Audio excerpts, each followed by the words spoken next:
Hello.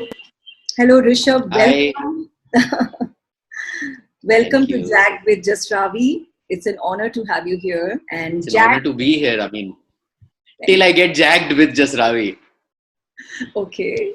So, Jagged Yes. is kind of evocative, but all as of now, we are trying to imply is that new ideas lie neither inside the box nor outside the box.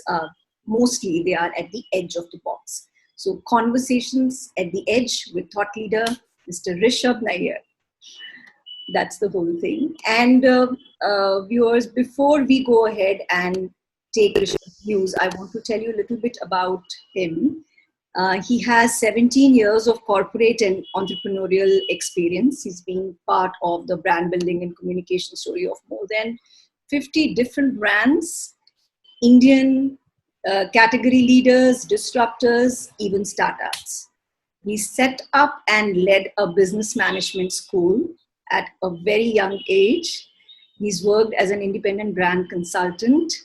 He's visiting faculty of some of the leading business schools, IIM Shillong, Symbiosis, and currently as head of the strategic function of the Ogilvy WPP agency 82.5. He's responsible for spearheading strategies related initiatives of all four offices. Basically, it means he's the national planning head at 82.5.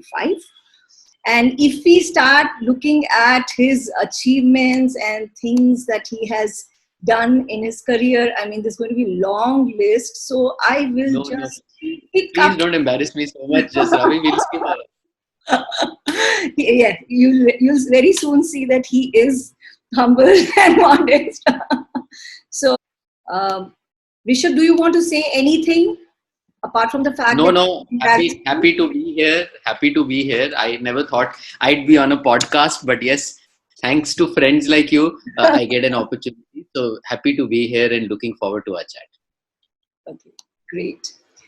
So, Rishabh, we'll start with the subject that has been everybody's favorite somehow these days. Actually, the conversation started many years back, but it is only getting heated up, which is brand purpose. So, if we start with what does it really mean? You know, there is a whole sense in agencies that it's become mandatory. You have to come with a brand purpose. Why is this happening? Is this trend being misread by clients or agencies? Is it, is it trying to imply a social purpose, but they looking at the why of it? There is a whole lot of loading too much on this simple term. If you could help us, understand from its very beginning, genesis, like you do, and give us some clarity on this.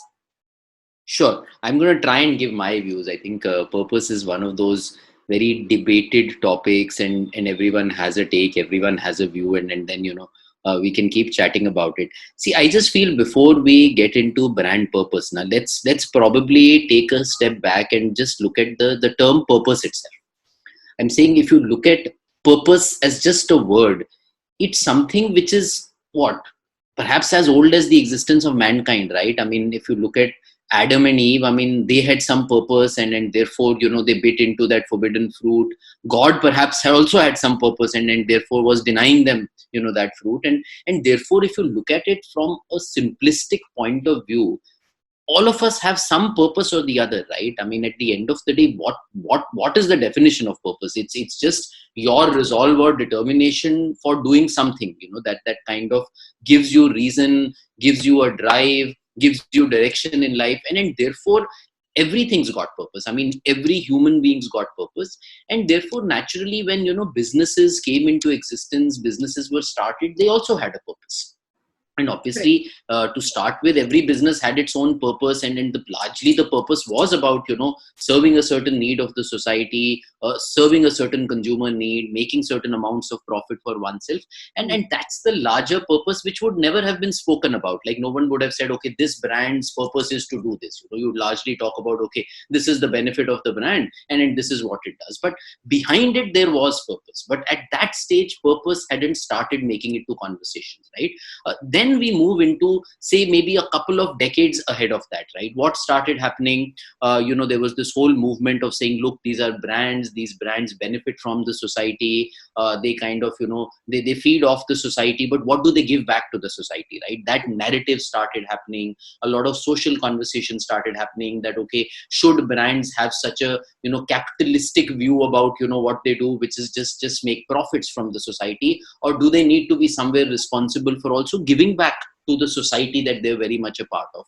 And that's where, if you see, I think the first manifestation of consumer facing purpose, which more commonly was, labeled as, say, CSR, corporate social responsibility, where, brands started saying that, okay, I am benefiting and I'm in business because of the society, and therefore let me also give back to the society. So whether it's some brand saying that, look, I'll give back to the society in the form of education, supporting education, someone would support, say, street children, someone would support some other cause. Every brand somewhere took on a cause that they were passionate about, they felt had a fitment with their organization, and they started talking about that social purpose.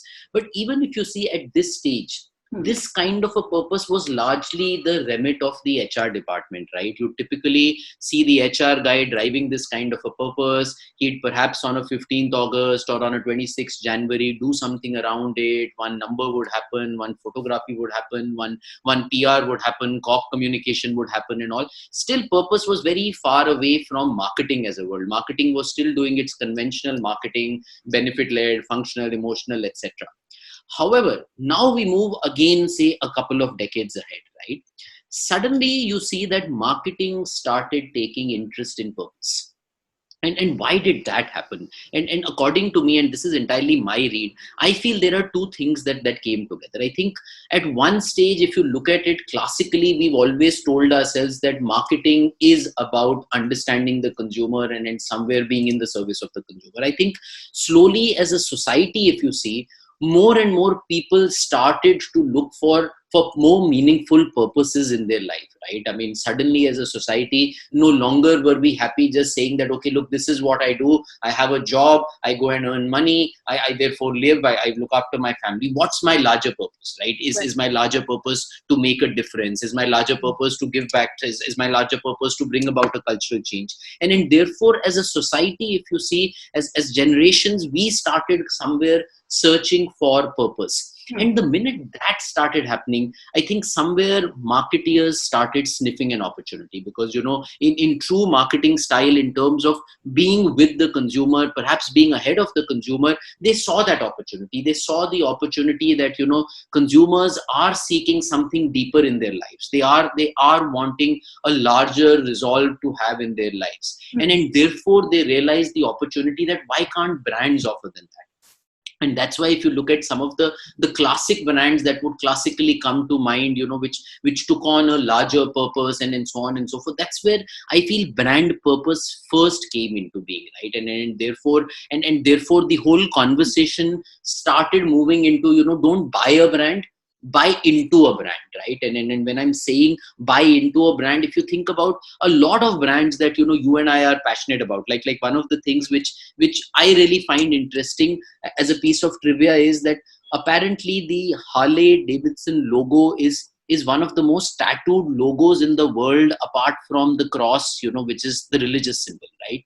And when you look at that, you say, wow, man, I mean, why would a brand symbol be one of the most tattooed logos? And that tells you something about it. And perhaps not even 5% of these people who've got that tattoo would even own a Harley.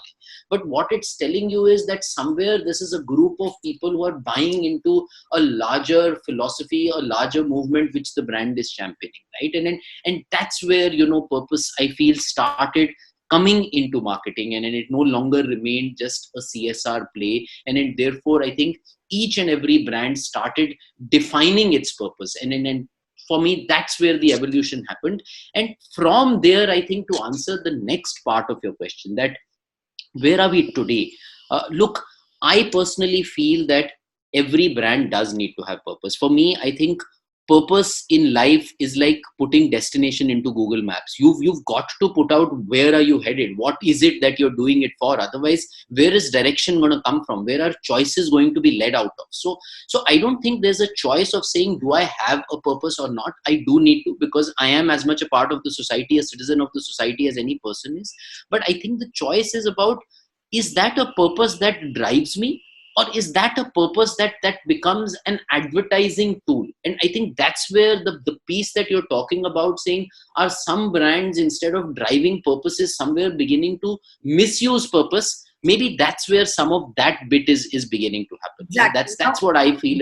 That's where that's where the distinction we need to make. So I love the example that you took, Rishabh, Harley Davidson, because as an explorer brand, the kind of thought it brought into the society, that you could break away and you could escape and you could be on the roads, and that can be a meditative experience. It was so different. It was so different. There were people who were missing that kind of thought, especially at a certain life stage. So it became a cult brand. And that way we have many cult brands, who have come up with a philosophy which is so distinct that, there is a ready segment. Even if niche, there's a ready segment, they're ready to pay a premium because they feel validated. Finally, someone understands me, So that is lovely. And that we've been, seeing that we've been seeing brands even before purpose became a buzzword. Now, this whole thing of, like you so beautifully explained, Rishabh, that I want to have a purpose that is larger than my small myopic life.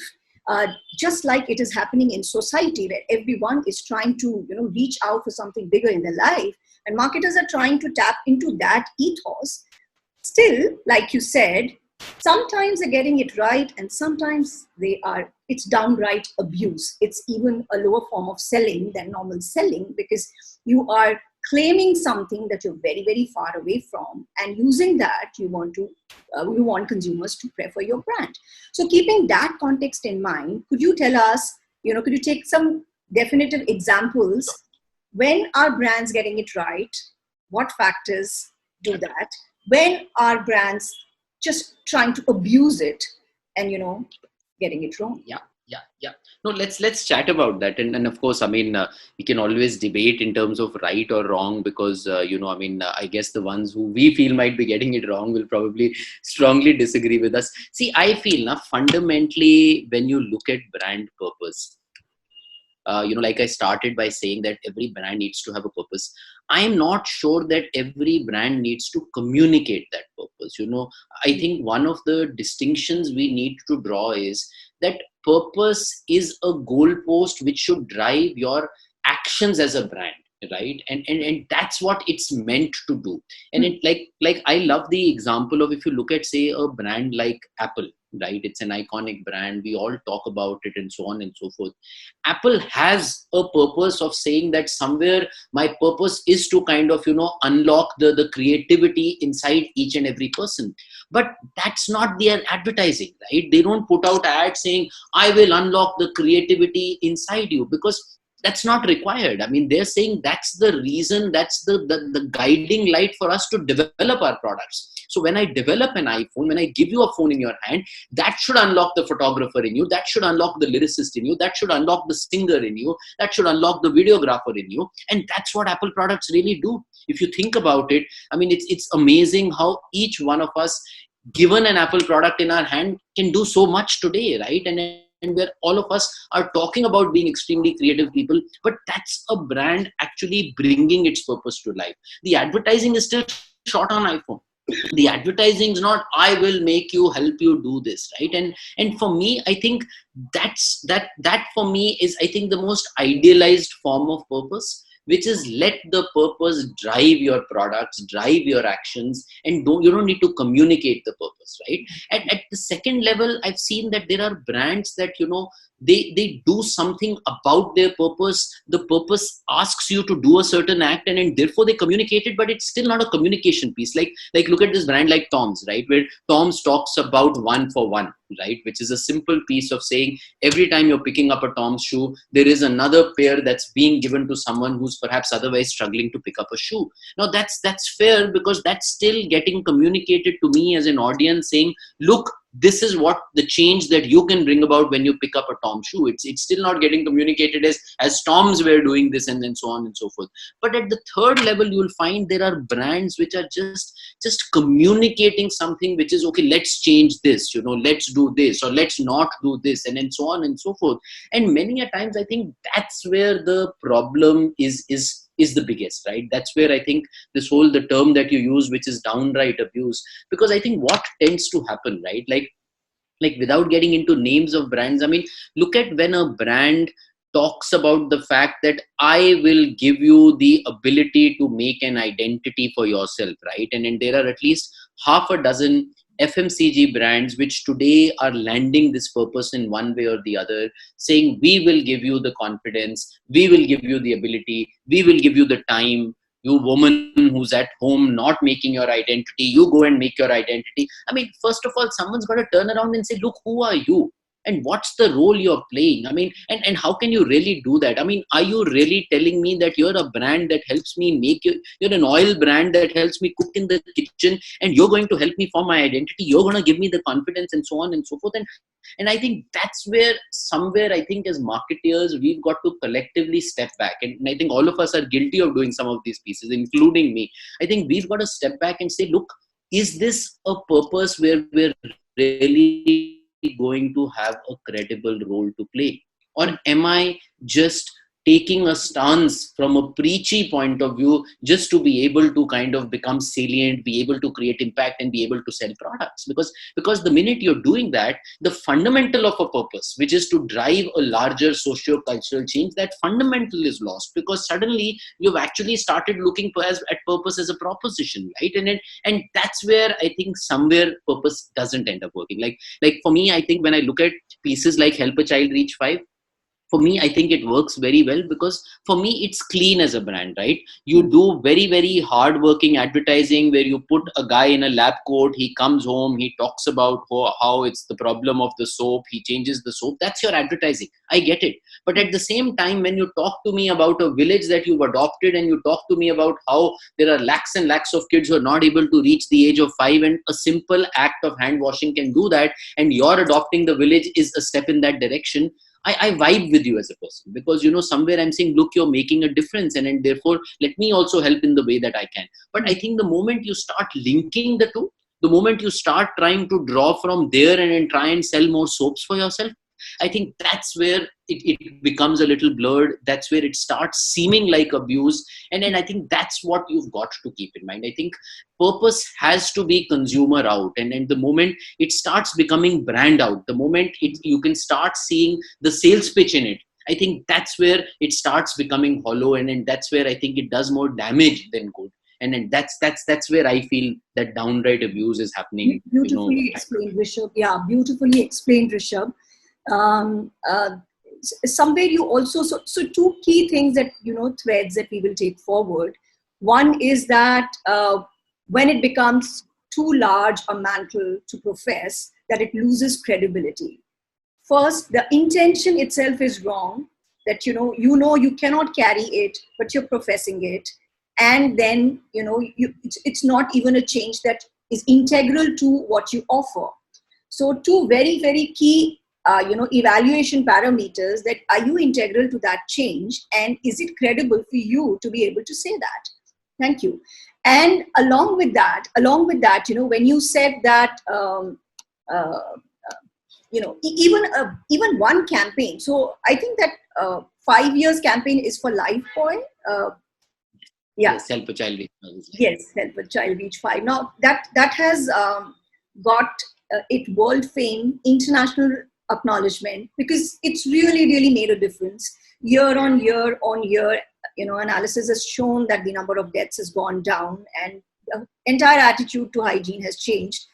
But still, it's coming from the brand purpose. This is one campaign that they did, which became a movement and very successful. It really solved the problem of the villages, and it was right identification of the problem. So all that you've been saying, integral to the brand could cause change, everything. I feel the moment you start linking your functional proposition and purpose beyond a point, you force that link. Like this dishwash brand I was talking about, the linkage that they've done is they've said, because we're a wash brand, so their whole pitch is, because we're able to help you do your dishes faster, you will have more time. And because you will have more time, you will be able to create an identity for yourself. Now, it's just so far-fetched, right? I mean, if you think about it, I mean, what are you talking about? I mean, are you telling me because I can wash my dishes, and first of all, the whole fact that I couldn't create an identity in life because there were dishes that I had to wash is a ridiculous thought. I think somewhere you're insulting the consumer to start with only, right? And then to tell me that 10 minutes of saving time from dishwashing is actually going to make the difference. And so I think that's where brands start getting it wrong. I'm saying, yes, if the same brand wants to take on an empowerment purpose, why don't they do something else? Like, I've always thought about the same brand, and I said, like, I've always got this whole idea, and I think someone somewhere should pick it up in that category. Why doesn't someone champion the whole thing of wash your own plate? It's something that disturbs me hugely. We all sit on the table, we eat our own food, right? Then why don't we wash our own plate? Why do we all just go and dump that plate into one wash basin, and we all then sit in front of the idiot box, and there is a lady who's going to join 40 minutes later who's washing all the plates, right? Yes. And at the end of the day, I'm saying, if the same brand did that, right, saying that let's get everyone to wash your own plate, you'd vibe with that, because the brand's not one trying to sell. It's not trying to link what it does in doing that, but it's still trying to drive a cultural change which should genuinely take place. And that's the difference. Like I said, I think the fundamentals of purpose has to be social good first, right? And it can't be about a means to sell. And a lot of people are now using purpose as another positioning strategy. And that itself disturbs me. Like, I've seen slides where they say functional positioning, emotional positioning, purpose positioning. I don't think that's right. I don't think we can use it as a tool, because that's abuse of purpose, right? Because that's not the idea of doing that. So that's where I feel a lot of brands are somewhere getting it wrong. Yeah, very nice, very nice. Thank you. So we'll come to this. It's really struck a chord, this washing of utensils. And okay, I'm not being able to resist, so I'm going to share this right now. Bill Gates says that the one thing that I'm most proud of in my daily routine is when I wash utensils with my wife. Yeah. So it is that big an activity, that big a support, because it's the most difficult thing, in the sense that 3 times in the house it's going to happen, and there is no sharing of that load happening, and it's actually looked down upon as a thing that you completely delegate to. And of course, COVID times have shown us what a task it can be. But you're saying that it's a functional benefit, yet it is a cultural change. It's a role redefinition. It is a huge thing. And if in that sense, coming from your product and what you can deliver, you make it big, because there is a mindset change, and it can be helpful for happiness of each family and progress as well. I mean, if you ladder it just at an understanding level, then that's huge. So why are you trying to do something that you cannot deliver, which is identity change? Yes, correct. Sal is criticized for that, and it is completely actually letting you have some confidence. So we won't go there. Okay. Now, another thread of criticism that happens, Rishabh, is that you cannot make a purpose along the way. Okay. Now, the criticism is coming from the client perspective, that agencies cannot give a brand a purpose because it has to be part of organization's worldview. Like you were earlier saying, they're part of action and behavior and things that they're going to commit to, budget-wise and time-wise, just to come from the top. So, is this right? Because the agency perspective is that we are the ones who understand the brand's context, in the sense that we are in touch with consumers. And, we are going to come to the magic, they'll say, insights as well. Because, if we know which way, we can sense which way consumers are thinking and moving, it's easier for us to make an ad which has a slightly, nuanced message that can sound real, that can cause, change, a positive movement, collaborations, stakeholders coming together. And at times this has become part of the brand key, or this has become part of, the culture of the organization, but it came from the agency. Now, is that a correct view to have, that that agencies can also do that, and that is also credible, that somewhere you just start with one ad and then it becomes a part of the brand for all times? The brands can start to commit on it, or it really has to come from the client, a very thought through process, because in that case then can brands acquire purpose during the journey? Okay, so I'm going to sort of break it into two parts, right? One is that should brands be born with a purpose, or along the way can they kind of acquire one? I feel both are possible, right? Of course, there are brands like, say, an Apple or say a Tom's, which were born with a purpose, right? Tom's came into business only about saying that, okay, giving is good for business, right? That's where he started. So that's great, right? That's the best position to be in, because from the first day, there is a larger reason why you're getting into business than just to say, I'm selling a certain product. However, I do feel that there are enough and more examples of brands who along the way have acquired a larger purpose. Okay, and I'm going to take the example of perhaps the most quoted brand on purpose, which is Dove. Right? You and I have all seen years and years of Dove advertising, which was entirely functional, right? It was just about 1/4 litmus test, testimonials, and so on and so forth. And that's where it was, right? But at some stage, someone on the brand felt that, look, we've got to have a larger role to play. And I remember I was once attending a seminar when I was hearing this lady from the Dove team, and the agency and the clients worked together on it. And she said, we were sitting in a focus group and we were attending research. And in research, we had this one question where we were asking women that, if you were to answer this question about how beautiful do you think you are, what would you say? And they said, to our surprise, all of them would say, I'm not beautiful. And they would all have a long list of things to say, that, oh no, my eyes are not right, my nose is not right, look at my eyebrows, look at my lips. And these guys were like, look, we were sitting on CCTV and we could see these women and we are like, you're so beautiful, what's wrong with you? But that's what they're saying. And therefore, and that's where apparently they cracked that idea in that focus group, in that conversation about saying, why are beautiful women, every woman, why is every woman feeling that she's not beautiful? Because unfortunately, there are stereotypes that have gotten put by other brands, by media, etc. And therefore, the brand took that on in the form of real beauty, right? And therefore, today, if you think about it, today they live that purpose. So the piece that I feel when you acquire a purpose, I feel it's got to be something that's jointly done with the clients and the agency. Because I think otherwise you run the risk of, agencies giving you a purpose which only has a communication manifestation to it. And that purpose, truth be told, will never survive. Because that purpose will only wake up on Mother's Day, on Father's Day, and you'll do one 60-second long format and you'll get up. Right? The purpose has to be experienced by people, then it needs to become a part of the organization, which means products need to live it, services need to live it, my channel interface needs to live it. And that doesn't end up happening when we come up with these, very ad-like purposes. Right? But I think once you do it together, once you bring in people, whether it's product development guys, it's R&D guys, and you find a larger purpose that the business can actually impact.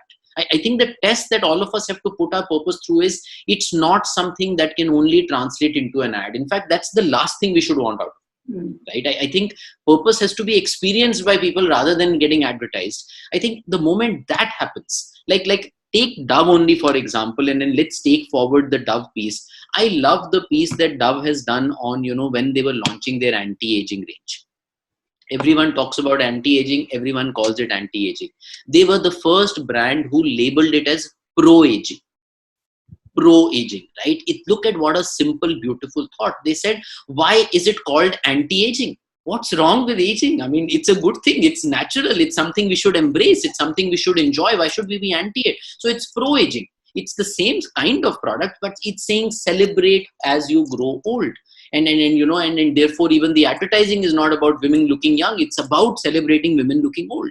Now that's a brand living up to its purpose, right? Because imagine if I'm otherwise doing real beauty and all that, and I still do anti-aging the way it should be done by the whole category, then that's where, right, the cookie crumbles, because you're not really being. So I feel it can be acquired, but I think it's got to get seeded into the organization rather than just be a thought at the agency which you churn out ads on.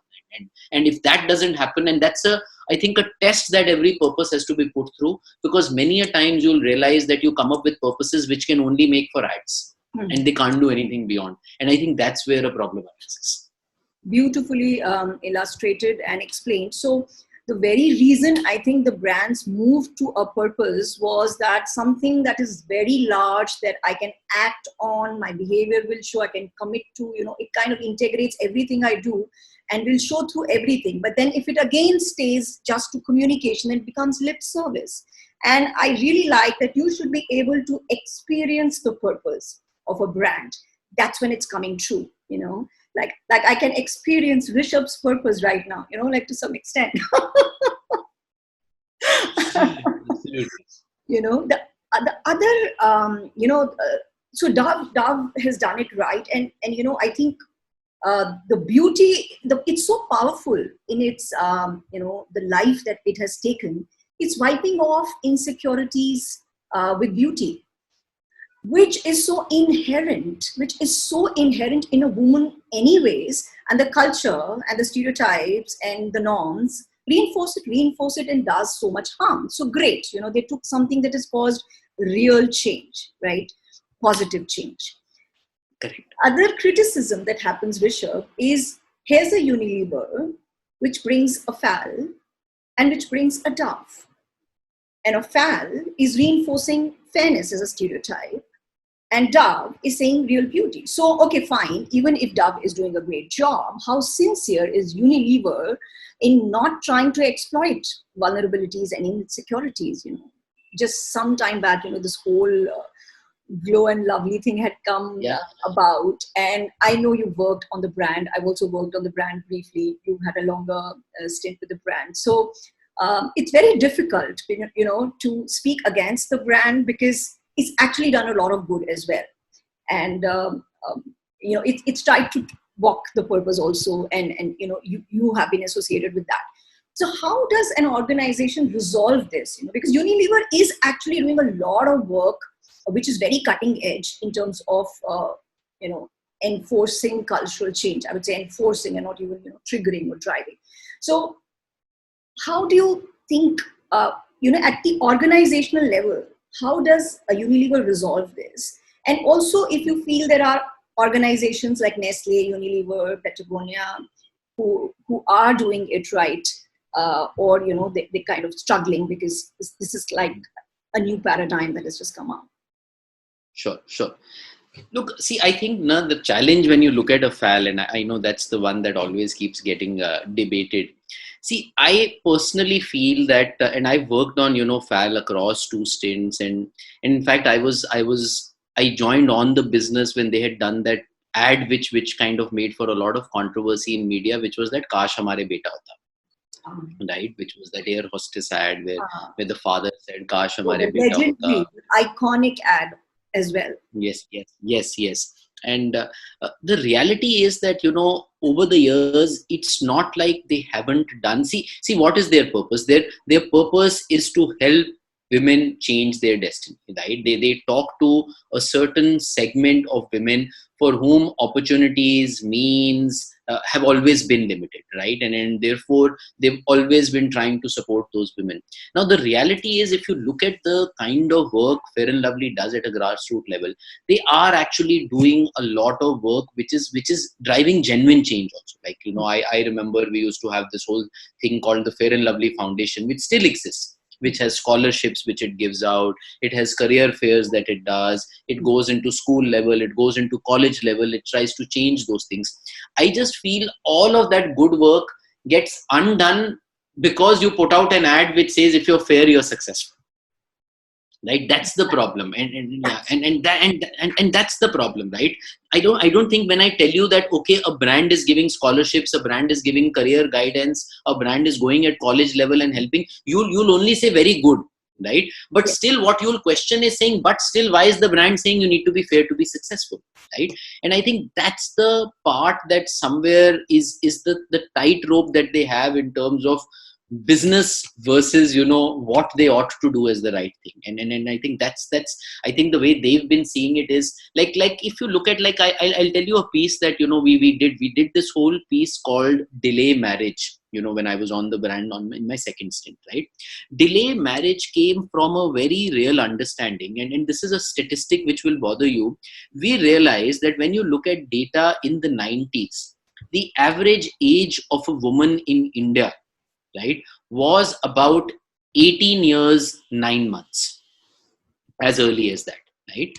You'd tend to think that when you look at it in the 2000s, that would have like really gone, way beyond and so on and so forth. It hadn't. It was only 20 years, some months, right? And we realized that at the end of the day, the only difference is that maybe earlier she was like a convent educated bride. Now she's college graduate bride, right? But she's still not managing to do something else. And therefore the brand said, how do we help these women be able to push back on the load that is given to them about beta shadi kab kara rahe ho? Because everyone's asking beta shadi kab kara rahe ho, log pooch rahe hain beti mein kuch hai, mangli ke kya, shadi kyun nahi kar rahe, blah blah blah. And so therefore, if you think about it, that cause that we were trying to champion was the right cause. There's nothing wrong with it. The problem happens when we make the ad. Because in that ad, the girl, when the father says you got to get married, she's thinking, oh yeah, maybe I should get married. Then we give her a Fair and Lovely cream. Then she applies it and she's confident to go and say, I won't get married. And I think that's where the brand gets it wrong. And I come back to the point I was making earlier. I think as brands, we've got to resist this temptation of trying to bring the two together. I'm saying you run two parallel tracks, no? I understand you have a business, you have a product to sell. You talk about fairness in 6 weeks as a standalone piece. And you do a piece about saying, look, she's not studying to get married. I mean, you do ads about saying, are you teaching your son to get married? No, you're teaching your son to have a career. So why not your daughter? And just keep it pure, pristine. People will value you as a brand. I think the minute we try and say, no, let's bring these two together, I think that's where brands get it wrong. And I see no reason why a brand as large as Fair and Lovely can't run two parallel tracks. I can understand a small brand having that issue. So honestly, that's what my counsel at least would be to such brands, that yes, you've got a business agenda, you drive it, please drive it, but don't try and drive the business agenda on the back of your business. Because you're doing disservice to the society and the brand, because suddenly your purpose is actually noble, but it gets muddled in all the conversation of the product and stuff like that, right? So that's what tends to happen. Yes. So that's the piece. And to answer the second part of your question, look, I feel within a Unilever, within a Nestle, I think you'll find examples that you would like to use as case studies on how to actually take purpose to market, and you'll find examples that you'd like to use as case studies on how not to, right? Because I think because I don't think it's like one company's gotten purpose right, so they get it right each and every time. So I think there are examples on both sides, but I do personally feel that as long as your purpose is genuinely serving the purpose of a society, I don't think it can go wrong. I think it starts going wrong when you start linking it to serving the agenda of selling a product. And I think the more brands can resist that temptation, the more they can tell themselves that, building love for a brand, I mean, I feel now increasingly this conversation, see, everyone talks about share of voice, everyone talks about share of mind. I feel that somewhere on our PowerPoint, now there should be one metric called share of love. And I don't have the answer on even how to measure it. I mean, I'm not that smart, then I'd be like in a McKinsey or something. But I'm saying, why not? Because I'm just saying, at the end of the day, if you go back to fundamentals of a brand, now we say the biggest thing that you want from a brand is to drive loyalty, right? Why do we build brands? So that consumers stay loyal. You ask me, in this world, what is the biggest driver of loyalty in life? It's love. Yeah. Right? I mean, it's love. And therefore, I'm saying, why are brands not somewhere measuring that as a metric? And somewhere, if you start, I feel now that if you start introducing a metric called share of love and start measuring it, I think a lot more purposes will land right, because I don't think then the marketing manager will be responsible for justifying purpose through a market share.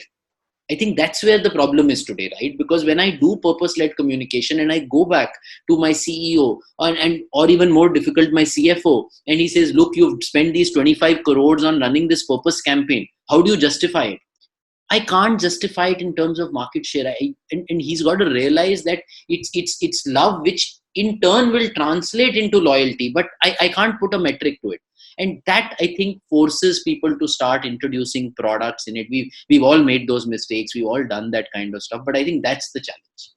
Yeah, very nice. So there are two things that you're saying. One is, don't link the ad to the purpose, to the short of it. Like this whole debate of the long and the short of it.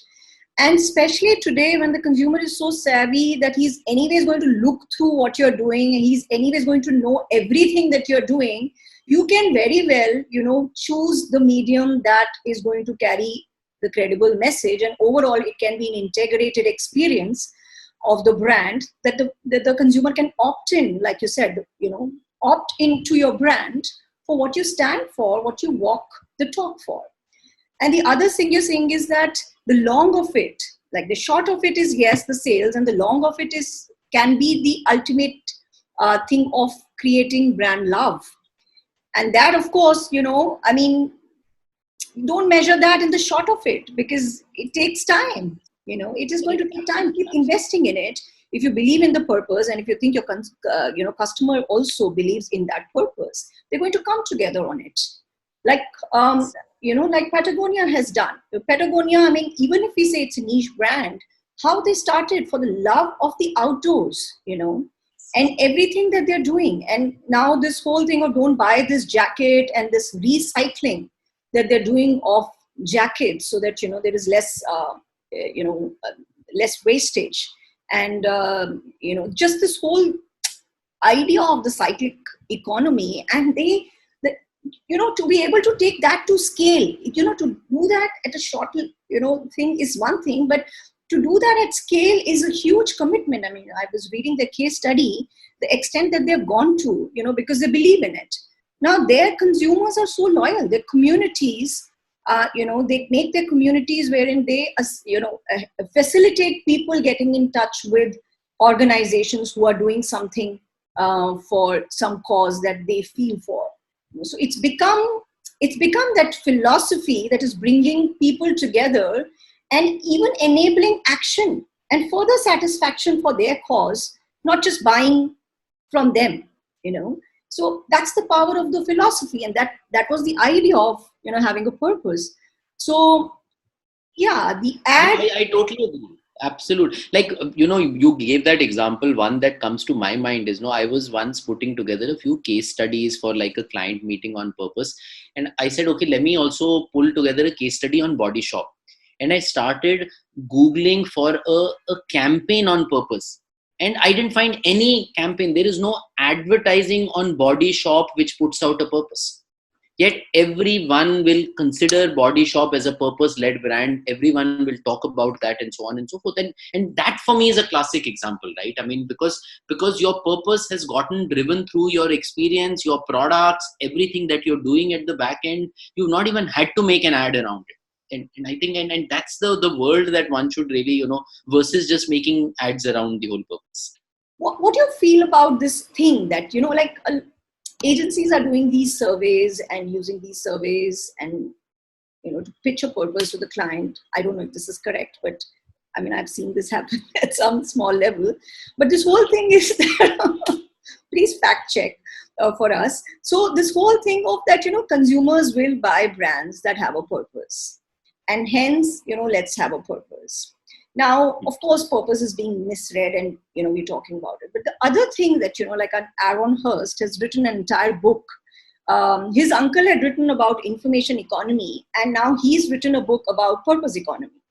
And of course, he defines it in a certain way. Is that wherein you will the fact that you want to do something that is bigger than your life, and you want to have meaningful relationships. These few and personal growth, that you keep growing. It's not about just the material growth. It's just an expansive mindset, perhaps. So keeping that in mind, do you think it makes sense today for organizations to commit to betterness? A moment before you were saying that yes, brands should try and have a social purpose. Of course, the ifs and the disclaimers are there, and the checklist is there that they have to go through. But should brands and organizations, more and more the way society is evolving, commit to a social purpose, commit to betterness, look at environment as a stakeholder? Do you think that we are in those times? I do think we are. I mean, I think, like you're rightly saying, that today consumers do want to, leave a larger imprint on what they're doing in the lives they're living. I mean, today, most consumers, like I was going through a survey which was talking about, good 60-70% of, younger people want to do something for the betterment of the society. They want to take on social evils. They want to dedicate weekends to doing social service, working with NGOs. Now all that data is telling us something. Yeah? What it's telling us is that clearly today you've got a consumer who is saying, look, I am a part of this world, and I cannot just sit and be a commentator saying this society has gone to the dogs, it's a bad society and all. I'm an active member, and therefore if there are things that are wrong with it, I must drive that change. Right? And then therefore from that point of view, I think that consumer is going to drive the change. So yes, are consumers seeking larger purpose in life? They are. But I think the only thing we've got to keep in mind is today they don't necessarily need brands to do that. I think somewhere what we've also got to realize that if this consumer is so pro-woke, right? This also is a consumer that, see, tomorrow if I feel that, okay, I need to stop using a car, and I need to, and as a group, we need to start cycling, right? So that the environment is better, the traffic situation is better, etc. We might actually just start a group of ours and therefore, start cycling. But the moment a hero does that, saying that, car mat karo, cycle karo, it suddenly takes a different shape, right? It again suddenly sounds like a pitch to sell cycles, So I think that's where brands have got to be a little careful that, it's not like, I personally feel that it's not like if you don't have a purpose that you're communicating to consumers, you can't build a brand. I mean, I will still go to Kentucky Fried Chicken because it says finger licking good, and that's enough. I don't know what is their purpose. Maybe they're helping those buckets get recycled somewhere. I don't know what is their purpose. That's fine for me. I will still enter a Baskin Robbins and have some delicious, because I'm just saying it's not like as consumers, you and I are looking for purpose in everything.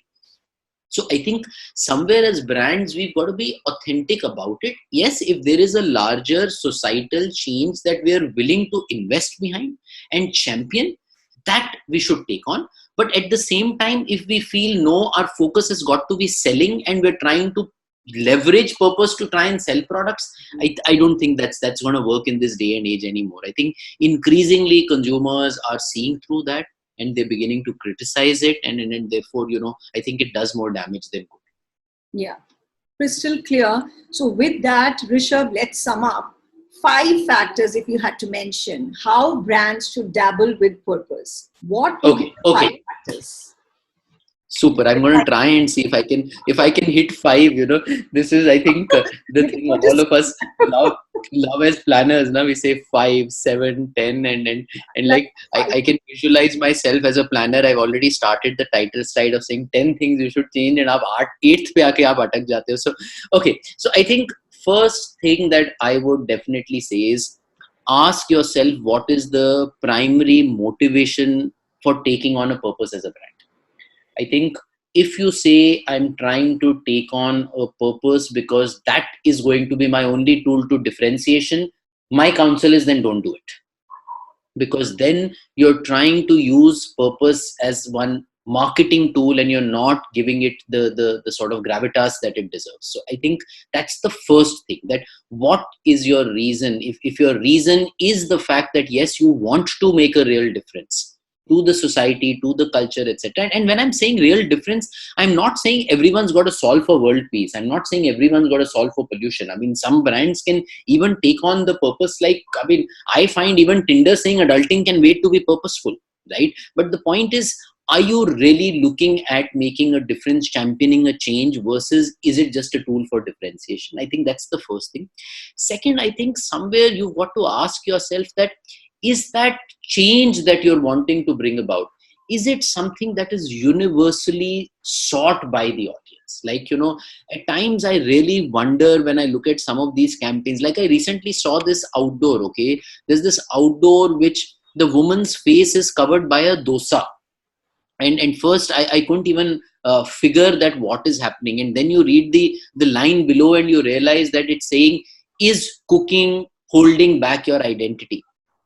I don't think women feel like that today. I don't think, if I talk to today, I think, and I think now somewhere cooking brands need to move on. I don't think why they're stuck on that. I don't think today a woman saying, look, it's cooking ne meri zindagi ka kavada kar diya hai, and if not for cooking, I would have been Hillary Clinton. I don't think that's the narrative anymore. I think a woman is free to do what she wants to do. She's happy to build her own identity, but she chooses to cook as an expression of love. And why can't we just leave her at that?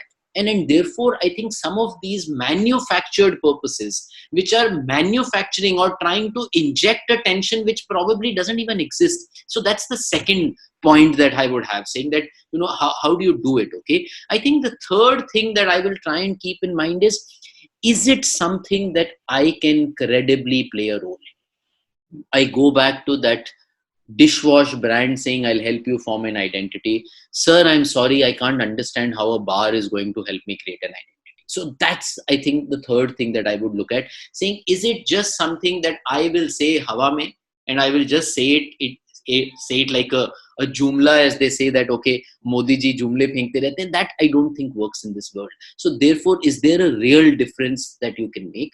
I think fourth would be the fact that, am I willing to invest in that beyond communication? I think as a brand, unless and until you have that sign off from your entire management, I think if it's something that only marketing is driving, I don't think it should be done. Because, then it becomes a communication exercise, and that's never going to kind of serve the purpose of the purpose, right? And therefore, I think somewhere you've got to get a buy-in as an organization. Every member of that organization should want to drive that purpose and should want to make that change, and so on and so forth, right? So therefore, that's again something that one's got to try and keep in mind, that are we really trying to do that? Are we really trying to make that difference? And when you look at organizations like an IKEA and all, you will see that at even the last mile, that's something that is happening, right? So that's something that we got to keep in mind. And I need to think of a fifth one. So I think the fifth one's got to be the whole thing of, how do I measure the success of the purpose? I think that's an interesting fifth one, saying, am I going to measure it through share of heart, share of good, share of smiles? I know none of these parameters exist, but why can't we make them, right? We made all these other crazy sounding parameters, right? Why can't we make these why can't share of smiles be a parameter, right? Why can't share of good be a parameter?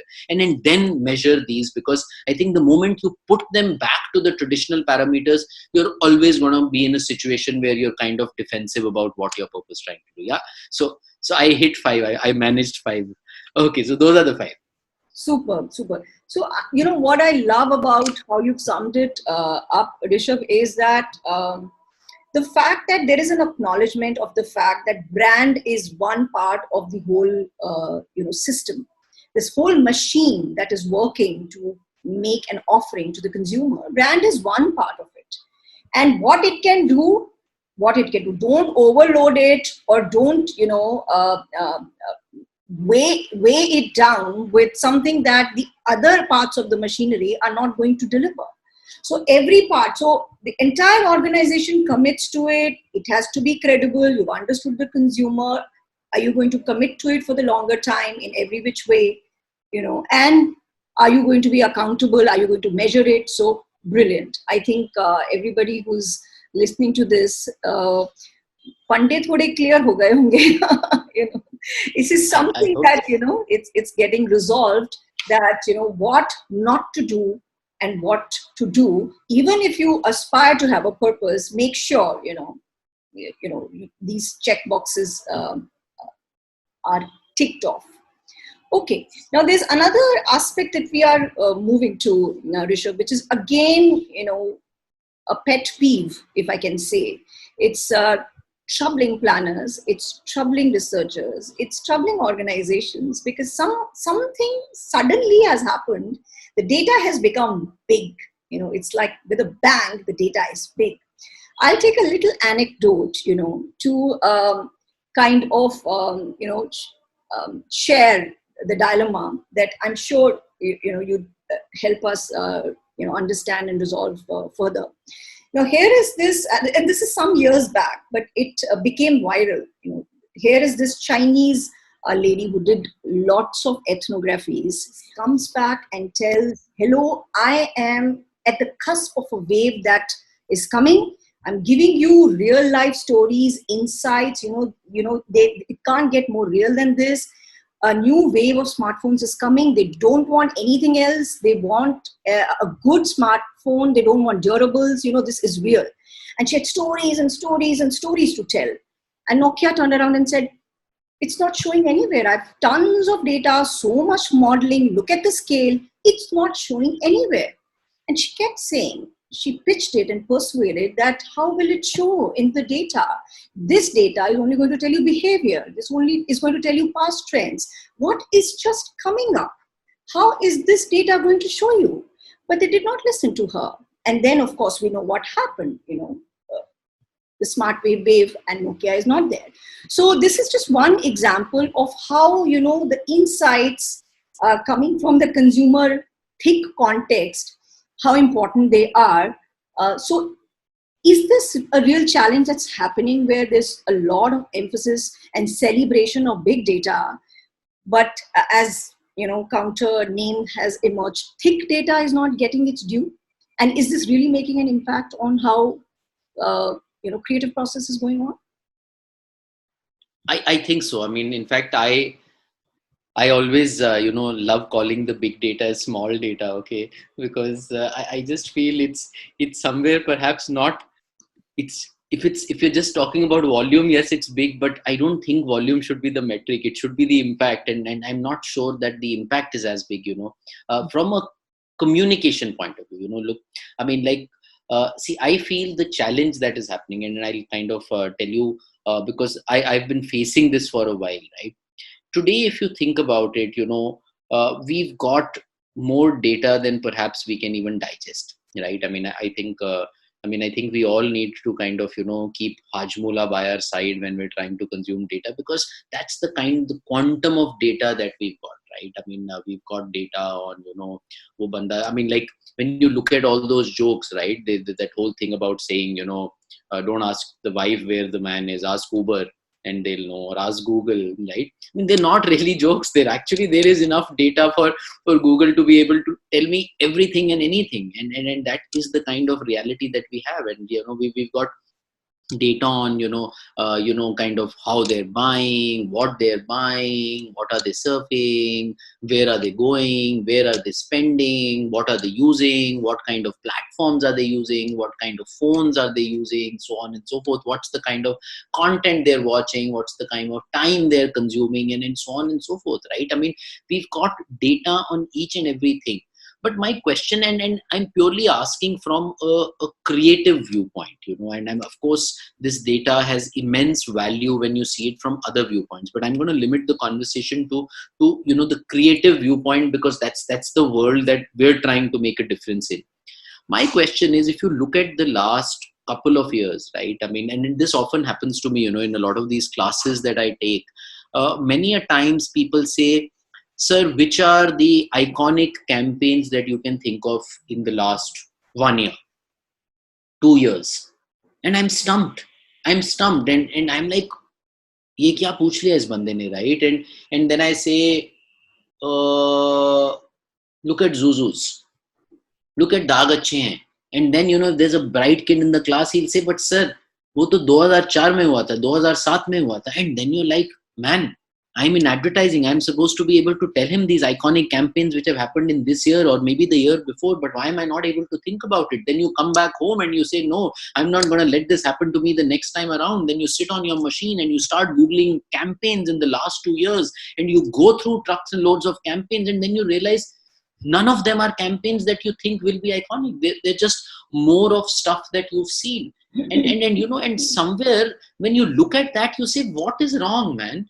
And if we've got so much of data, then we should be doing like phenomenal campaigns, right? Because we've got all this. हमें तो ये सब पता ही नहीं था, अब हमें पता है. तो imagine the amount of insight that we have, and so on and so forth. Then what is it that it's going wrong, right? And that's something that I've been wanting to, like, trying to interrogate for a long while, right?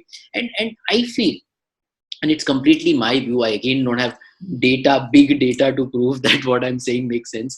I think somewhere the problem is, I feel the barrage of data that we've got, it's somewhere, kind of clouded our ability to be able to see deeper into behaviors and unearth what we would call insights, right? If you think about it, right, all of us, when we started in the business, we were always told that consumers don't give you insights, right? Consumers will talk to you. What you'll get is observations. But what you will do is you will make those connections and draw those insights, right? When an act said, and it went on to become iconic in terms of, every man dreams of making the first move, that wasn't insights that were like being given by a consumer. A consumer didn't say that, but that's what you were able to draw out. But I feel somewhere the moment you start looking at these charts, you start looking at these word clouds, listening data, so on and so forth, I think somewhere you just start piecing these together. I think thinking also becomes very data-led, very graphical, and therefore I think what then comes out of it is perhaps just not as insightful, right? It's just not, see, because let's be honest, right? How do we define creative, right? If you look at the definition of creativity, it's what? It's about making connections between disconnected things. That's creativity, right? That's the dictionary definition of creativity, which is connecting disconnected things. But data, by virtue of the way it works, is not supposed to be that. It's supposed to be scientific. It's supposed to draw a pattern. It's supposed to make logical sense. And I think somewhere that logical sense is not letting us get to, the heart of what's driving people, what's driving their behavior, what's driving their mindset. And I think that's that instinctive nature, and somewhere that's getting camouflaged by this data. And that's one thing that I feel is somewhere not leading to the kind of big ideas that we'd like. And I feel that's something that should worry us as an industry, because at the end of the day, we're in business. I mean, technically anyone can think of an idea. I mean, why can't clients think of their own ideas? They come to us as agencies because we're supposed to be able to give them disruptive ideas which have disproportionate business impact. And if we're not going to be able to do that, I don't think big data is going to come and save us, and that's the worry that I increasingly have. Totally, just as you were speaking, I just remembered the book Alchemy by Rory Sutherland.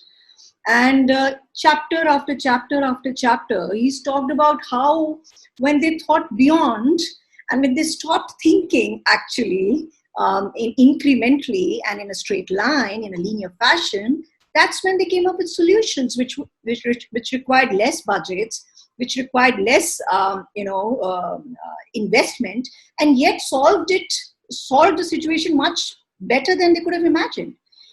So like you're saying, the connections when they happen, the intuition, the instinct, the imagination, and the most important part, like you said, human beings are complex. I think how much do we understand our own selves? It's like a journey that, we understand ourselves deeper and deeper, and we surprise ourselves a lot of times. And that complex a system, to put that in a neat equation, in a neat algorithm, how much of that is going to help? So you will end up, I totally, relate to, and I'm sure a lot of planners and a lot of young professionals can, appreciate this fact that in the creativity process, if, thick data is not dipped into or jumped into, it's going to be a big problem. And like you said, ideas and the ideas and the campaigns uh, that have really, really stayed with us and won our hearts, that is decreasing over time. So, why is that happening if so much data is happening? So, Rishabh, that line of thinking I'll take forward, and I'll request you to give us a feel of why is this happening? Why this change? Okay, yes, big data has come, but somewhere is the thick data losing credibility? I think we're also part to be blamed for, I think, the reputation that thick data has got. I think somewhere as planners, we misused also, I think, in terms of thick data a lot, right? I mean, I think we've all been guilty of, as planners, doing like a research with 20 people and then trying to predict, saying this is what people want, this is what people don't want, this is what people like to do, and that classic, right, pitch pressure of saying, okay, and the business head says koi budgets nahi hai, and then you say, okay, let's snowball, and you find these 15 people, and then you're researching amongst them, and then we're putting out a piece saying, no, this is what people would like to do now.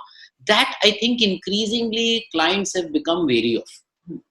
Like, I've had clients tell me that, yaar, wo na jo tum log vox pop play karte ho, wo mat kiya karo, because we get it कि you're like scripting things, and I mean, and I think that's where somewhere when you mention that point about has that data piece lost its credibility, I think yes, a long time ago. I think even before big data came in, it lost its credibility, because I feel that's it's using the data for a wrong reason.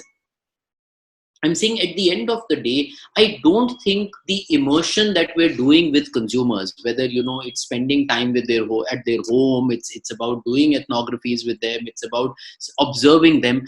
I don't think the objective of that can any time be to answer the what. It's got to be about going in with a what and trying to understand the why.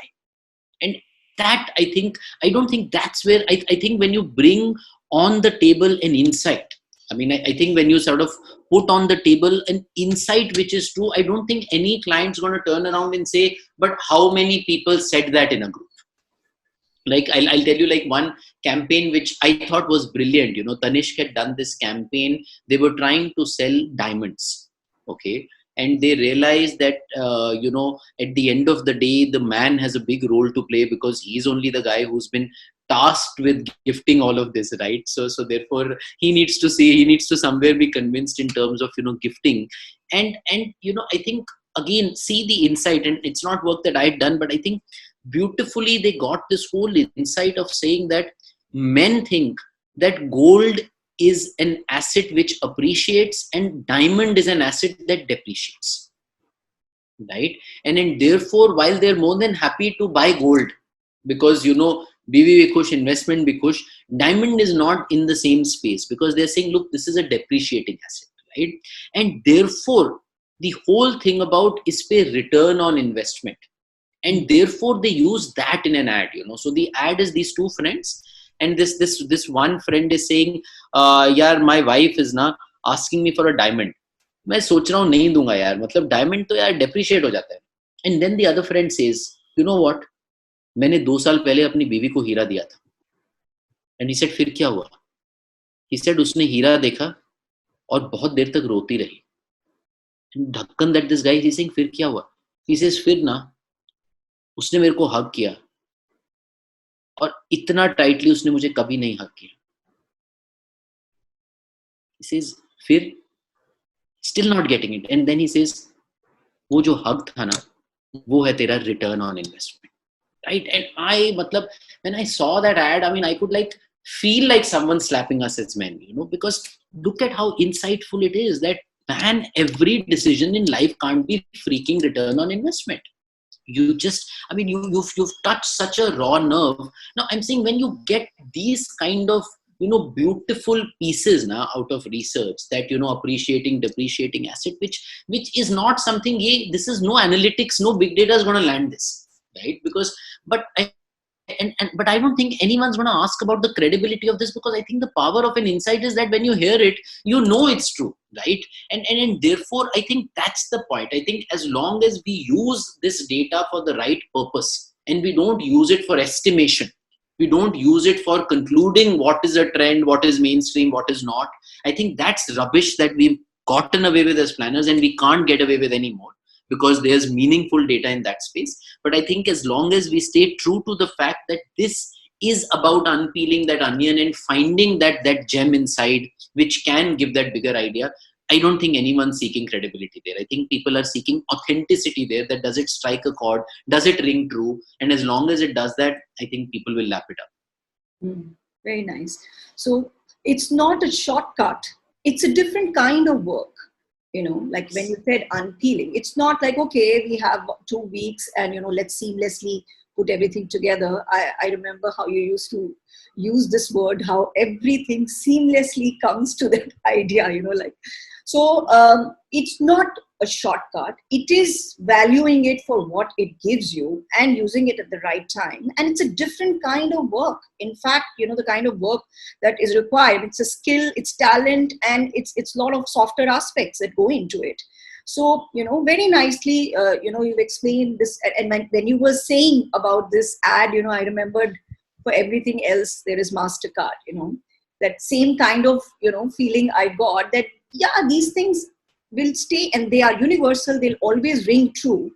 And that's why, the brand benefits. Now, so insights, although we are saying that, it is for the creative process, but the creative process is part of every other process, like innovation and product varianting and everything else, packaging.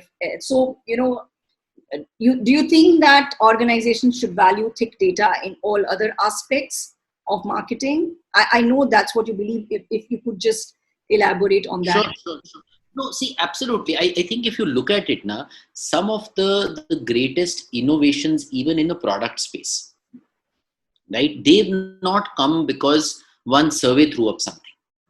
Yeah, I think some of the greatest innovations, whether it's a packaging innovation, whether it's a price point innovation, whether it's a product innovation, it's a flavor innovation. I think some of the best pieces have come because someone somewhere was out there on the field and realized that, okay, this is something that, like for example, I'll tell you one of the brands that I've worked on, which is Vim, and the biggest innovation that the brand did was this thing called a polycoat.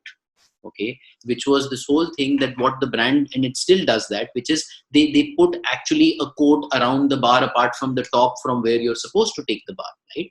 Now, if you think about it, this comes from a real pain that you've experienced with consumers. I mean, when you talk to consumers, they will tell you that, no, I don't want anything else from my bar, all's fine, but yeah, what is happening? Why is it losing shape? And so on and so forth. And I think like that, I think if you keep on thinking about, look at, for example, the whole Bacardi breezer space. I mean, I think it's again an innovation which has not come from data. What is it? It's actually rum and it's actually a mixer put together.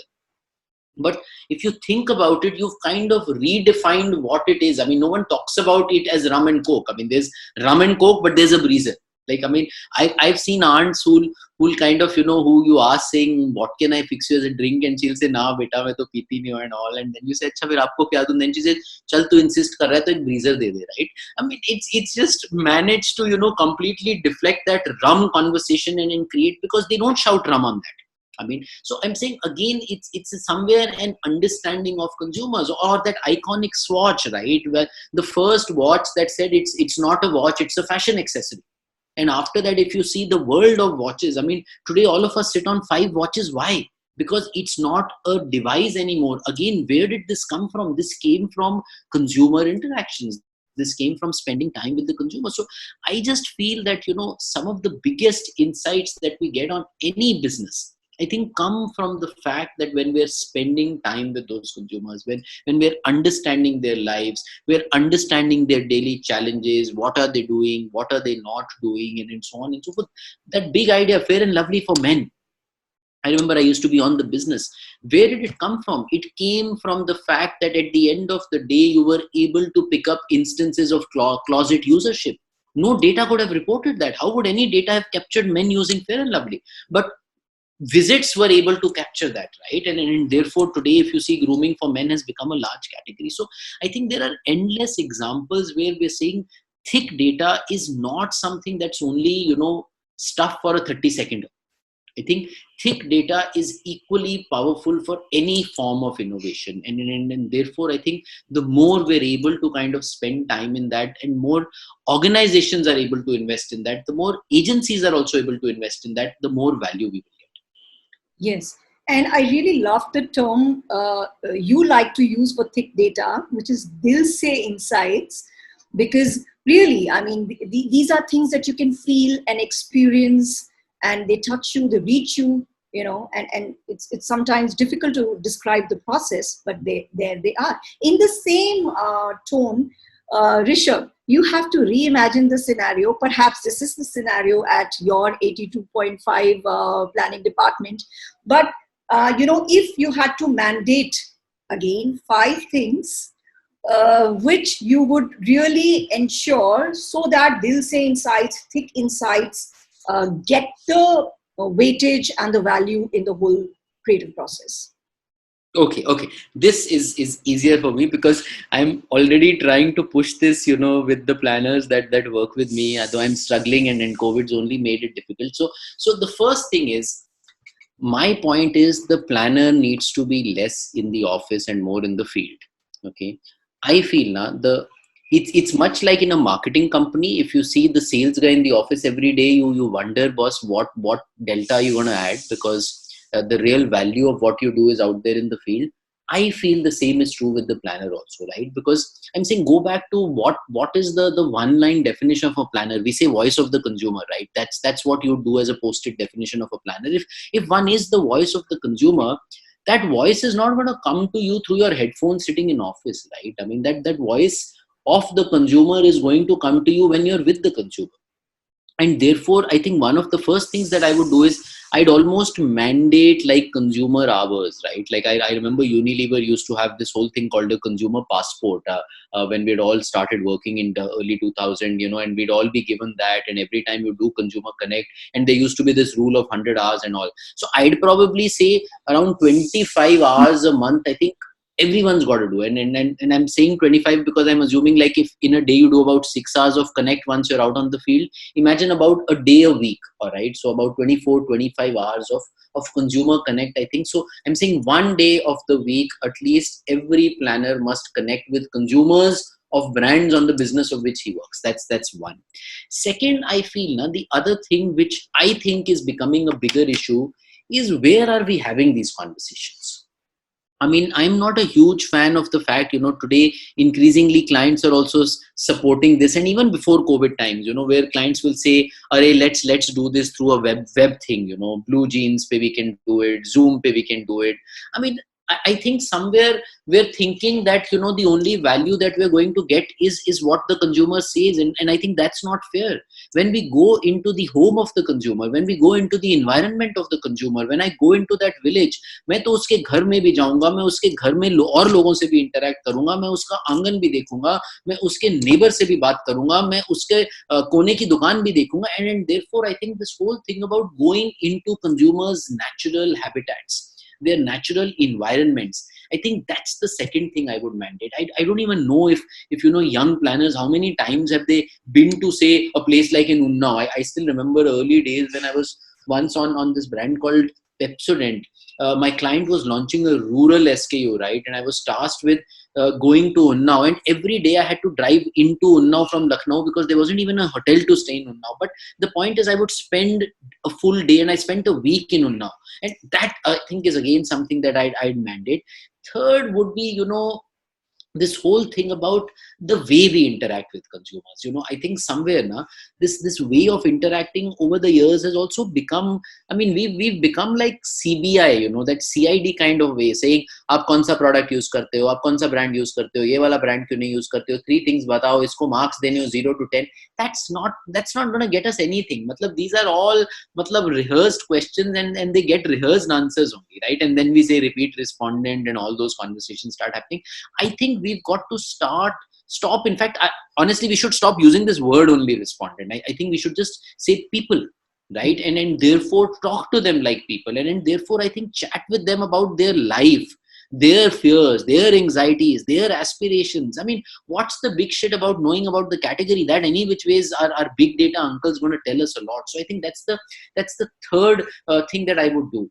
Then I think the fourth thing is now that somewhere I think as an agency, as an industry, we've done a very bad job of being able to collate and keep insights together. I think over the years there are so many insights that we discover, and when you're working on a project, that insight may not be relevant, but why can't we have insight banks, right? Why can't we have books which are capturing insights? Why can't we create a library? Why can't we start cataloging insights? Because human emotions are the same, people are the same, and 9 out of 10 products are for the same audience. And therefore I think that's another thing that I'd start doing, saying you've got to start bringing insights together and doing that. And I think one more thing that comes to mind, which I keep pushing my planners to do, which is consume the content that your audience is consuming.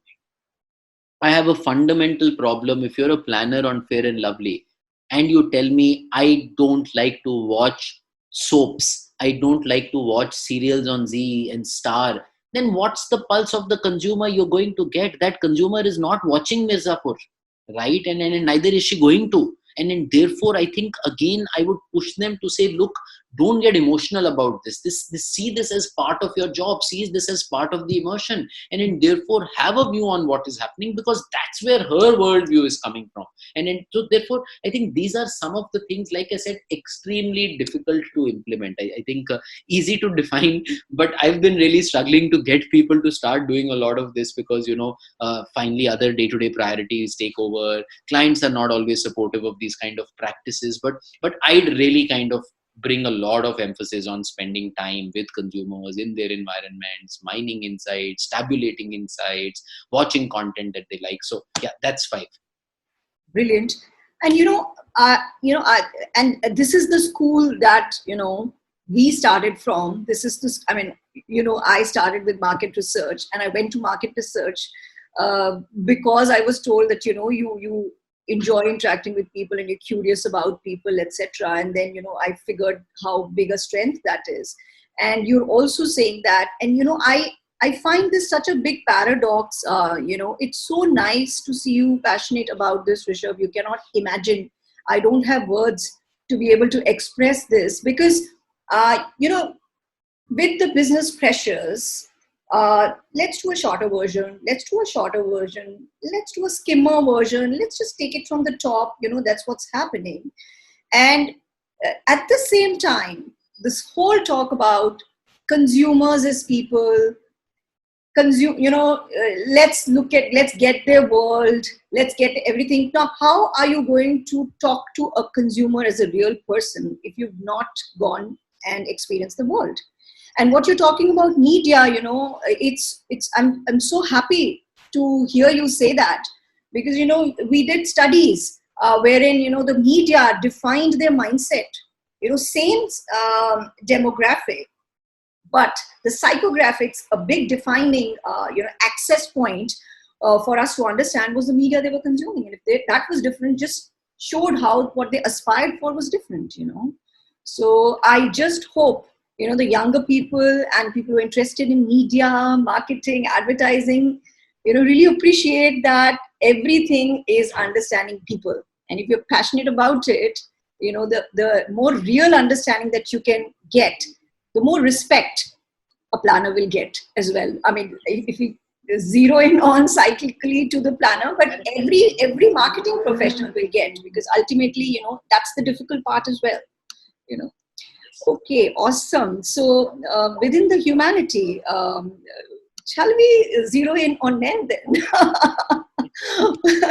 Within a family also, some very early on conversations we've had, Rishabh, where you had expressed this, that nobody really understands men, and today, like we were talking earlier, this whole lack of appreciation of the fact that men have changed, and it's being looked at as something that is happening in adjustment to the fact that women are changing as a reaction.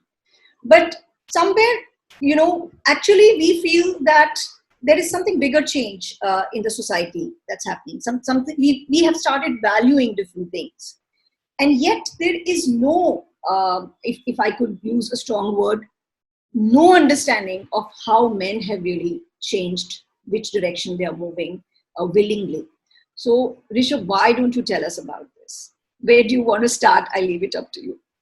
So I'll tell How you did you where I first started. realize? How did you first, how did you Yes, feel yes. this pinch? So I was nominated to attend the Cannes festival, and you know How how it many is. I mean, times you've been to Cannes? I'm just curious. yes, This one I time I think know. twice I've been there. I think Okay. every time they realize that you can't give a promotion and you can't give any more money, then they figure that one way to retain people is to at least send them to the festival, and एक हफ्ता जाएंगे तो at least एक साल उनको sense of obligation होगी, because I think all of us as middle class Indians feel a lot. So So it seems I to have was worked there. also. Sorry to interrupt you, but it worked both times. Okay. Yes, and then hopefully my current employer is also listening, and sees this, and it works a third time as well. Okay, so therefore I was there and I was seeing this campaign, and you know how it is. Many of the award-winning campaigns from India we don't see in India, but we see at Cannes only, because a lot of those are not really campaigns that necessarily play out in the media space. So I was seeing this campaign, and all of us know about that campaign, right? Which is the Share the Load campaign of Ariel.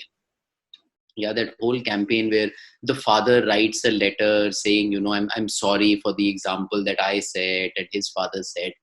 And if you go back to that campaign, and I sort of have like very clear memories of, there's the lady in the campaign who comes home from a long day at work. She's got the laptop in one hand, she's got vegetables in another hand. She comes home, she puts it up, she starts the laptop again, and some work is happening. She's clearing the toys, she's helping the father, she's helping the kid, she's beginning to put the rice on the stove. And there's this husband who's just lazing on like a sofa, and is just sitting and watching cricket, right? And if that was not bad enough, then our husband saying chai de do, right? So in the middle of all of this, she somehow manages to give chai also, and she goes and gives him chai. And when she's giving him chai, look at this now, instead of saying thank you to her, he's like, kuch khane ko bhi de do, right? And then she says, okay, मैं खाने को भी तुम्हें देती हूँ. Then she gives him खाने को also, and then she's still struggling. Then again, you think अब शायद ये thank you बोलेगा. Then he says, ओ मेरी हरी वाली shirt धो देना. And then she says, हाँ मैं आपको धो दूंगी. And then and then of course the film ends where the father goes and the girl reads the letter. Now when I looked at that, look, I have full empathy with the point of view that you're showing off the woman. And when I say this, I don't think, I don't want anyone to get me wrong that I'm trying to therefore make a case for men. But when I look at that man, I don't relate to that man. I mean, as a man, I'm saying he's a jerk, and I'm not. I mean, who sits like that, right? And are you telling me that every man is sitting on the sofa demanding for a cup of tea? Go out there and actually meet men, and you will be surprised to know how many men are actually the ones who bring a morning cup of tea for their wife, not for any other reason, but just for love, just for saying, you make the evening cup, I'll make the morning cup, right? And how many men are turning around and saying, mera shirt do dena, mere ko khane ko de do. I mean, and the point is, at the end of the day, when you look at that, right, and we talk about the fact that the way our society portrays women, it's toxic at times. I'm sorry, I feel the same when we portray men like this, right? Because at the end of the day, I mean, yes, will men like him still be around? They may be, but is every man like that? I'm saying, why is it when you're projecting women, you're projecting the idealized self of how a woman ought to be, right? You're showing how a woman will do everything for the kids, how a woman is always looking for love, and she'll always keep herself love. I'm not sure every woman's like that, but that's the narrative you're pulling, because that's the progressive narrative. Why not do the same thing for men? Why, at the end of the day, if you've got to make a case for women, why do you need to do that by putting men down? That's my fundamental problem. And I don't have this as a problem as just an advertising person. I have this as a problem as being a man. I mean, that, I mean, my point is, ठीक है, उनको मतलब उनके लिए तालियां बजानी है, but उसके लिए हमारी बजाने की क्या जरूरत है? why do you need to do that? And that, I think, is somewhere where, one's got to start realizing, because, you look at these men and you think that इनके सामने तो मतलब, Magambo भी कुछ नहीं है, because these are like, and you don't relate to these. So that's the problem that I have. And I must admit, I'm more an armchair activist on this. I haven't managed to do anything. But hopefully this podcast becomes like the beginning, and after that maybe I'm going to like start a movement on this, start a handle on this, and so on and so forth. Superb. When you were speaking, that's the whole thing, Rishabh. When you say this, I get it as a woman, and I'm not a feminist. I don't have, strong feelings for women portrayal, men portrayal, because, perhaps we are in those times or whatever. But when you say it, it rings so true.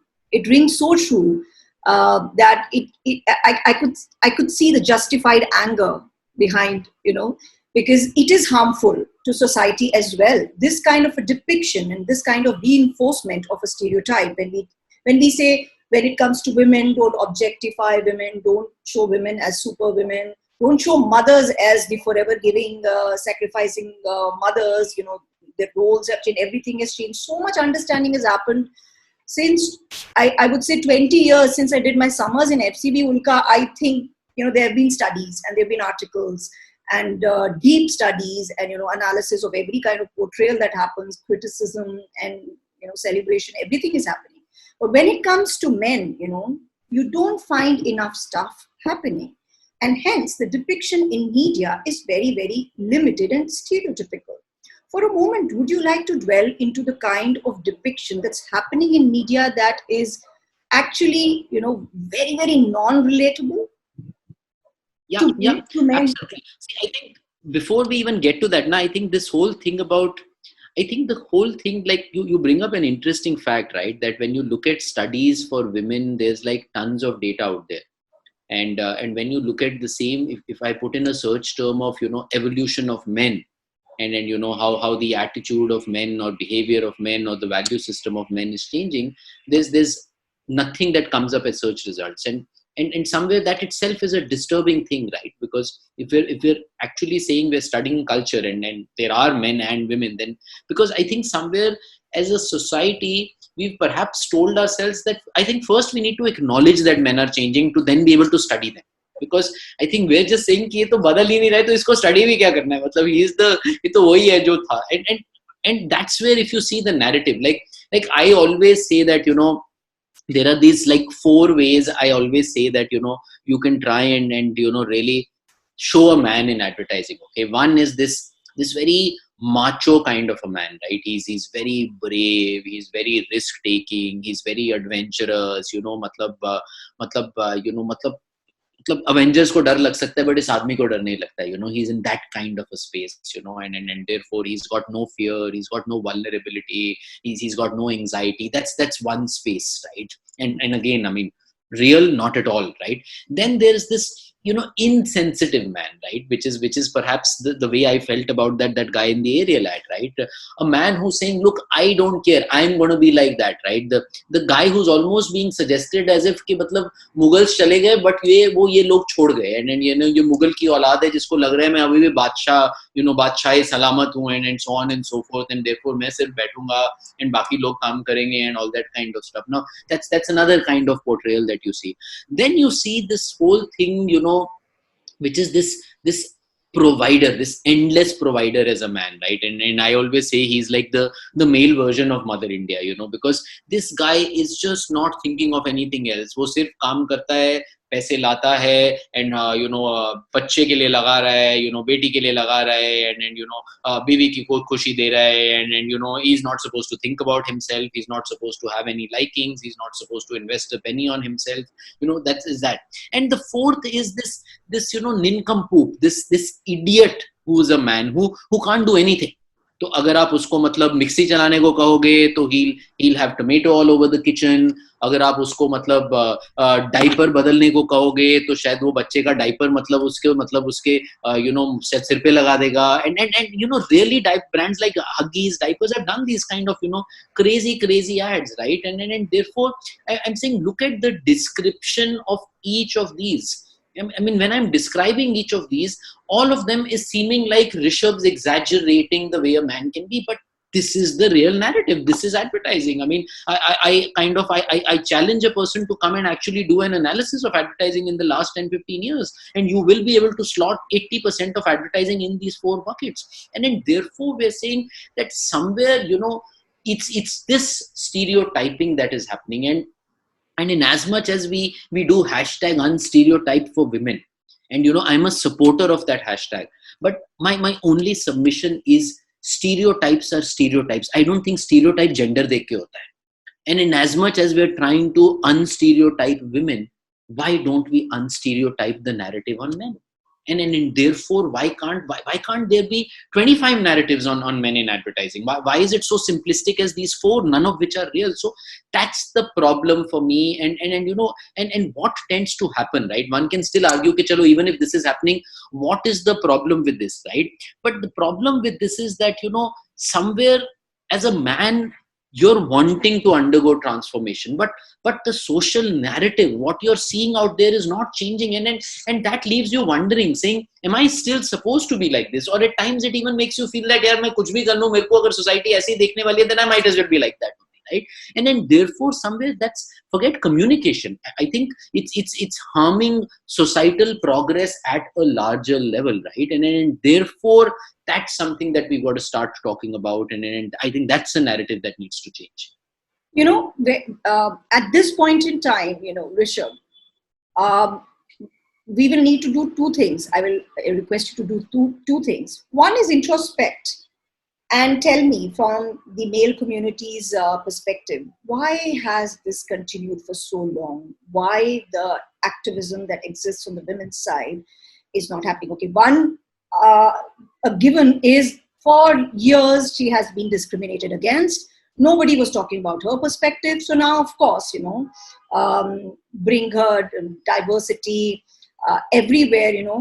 Her point of view is being appreciated and brought into the mainstream dialogue. Why has this not happened from the men's side? And who has to take responsibility going forward, etc.? The other aspect is, that you said that the harm of this reinforcement is impacting society in a big way, and also impacting brands and businesses, which perhaps, businesses and brands are not alive to as much. But in your examples, has there been, any examples where, when it was a relatable man, it actually, shifted the needle in a big way on the brand key parameters? No, absolutely. And I'm going to sort of, in fact, there's one example which happened to me in my own life. So I took my son to, buy a toy. At that point in time, he was 6 years old. And, obviously seeing a lot of toys. And he finally picked up a Princess wala, that Princess brand, ka pink color ka kitchen set. And my father had come with us to buy the toy, and my mother's there, and they're like, कुछ और ले ले बेटा, वो देख, वो ball देख ले, वो देख, वो गन देख ले, वो कार. He's like, नहीं, मेरे को यही लेना है, right? And he brought it home, and after that, he's kind of tripping on it. He would come to us with a piece of paper. Can I take your order, please? And I'm going to make the food, and I'm going to make lunch, and I need to, get more ration and all that kind of stuff. And somewhere, every time that conversation's happening with someone being in our house, there's almost this sense of embarrassment, saying कि मतलब ये, why is he talking about these things? Why is he playing with the pink kitchen set, and why is he doing all of that? And somewhere it starts disturbing you, because that's when you realize that you talk about unstereotyping, but somewhere subconsciously those stereotypes are just so deep seated that you're also living with. I mean, the reality is that at the end of the day, if that's a narrative we're going to put out, that men don't cook, men don't play with kitchen sets, and then we tell, when these men grow up, that yaar, ye aadmi kitchen mein nahi jata hai, wo kyun jayega? The woman, I mean, why did you not let him? Why can't he also play with the kitchen set as much as the girl can? And then therefore, I think that's where somewhere it's a huge harm. I mean, forget the change it can make to advertising. I think that's a small change. but the larger narrative of the society can really change. Because I'm saying, if you're looking at, even look at the concept of equality, right? Equality is about saying that, okay, it should be equality, and somewhere I feel while we're driving the agenda on women equality, the imbalance is still going to exist, because the other side, we're not doing anything about it, right? Now, the second part, in terms of why has this not happened? See, I feel now that, I think as a society, we were so caught up, all of us, in terms of trying to drive the agenda on women empowerment, that somewhere that became the narrative. Right? All brands, I know most women will not agree to that. I can see that expression. So most brands said, okay, this is the narrative. This is what is going to get me eyeballs. This is what is going to get spoken about. And then therefore, let me drive this. And I don't have a problem with that. I'm saying drive it as much as you want.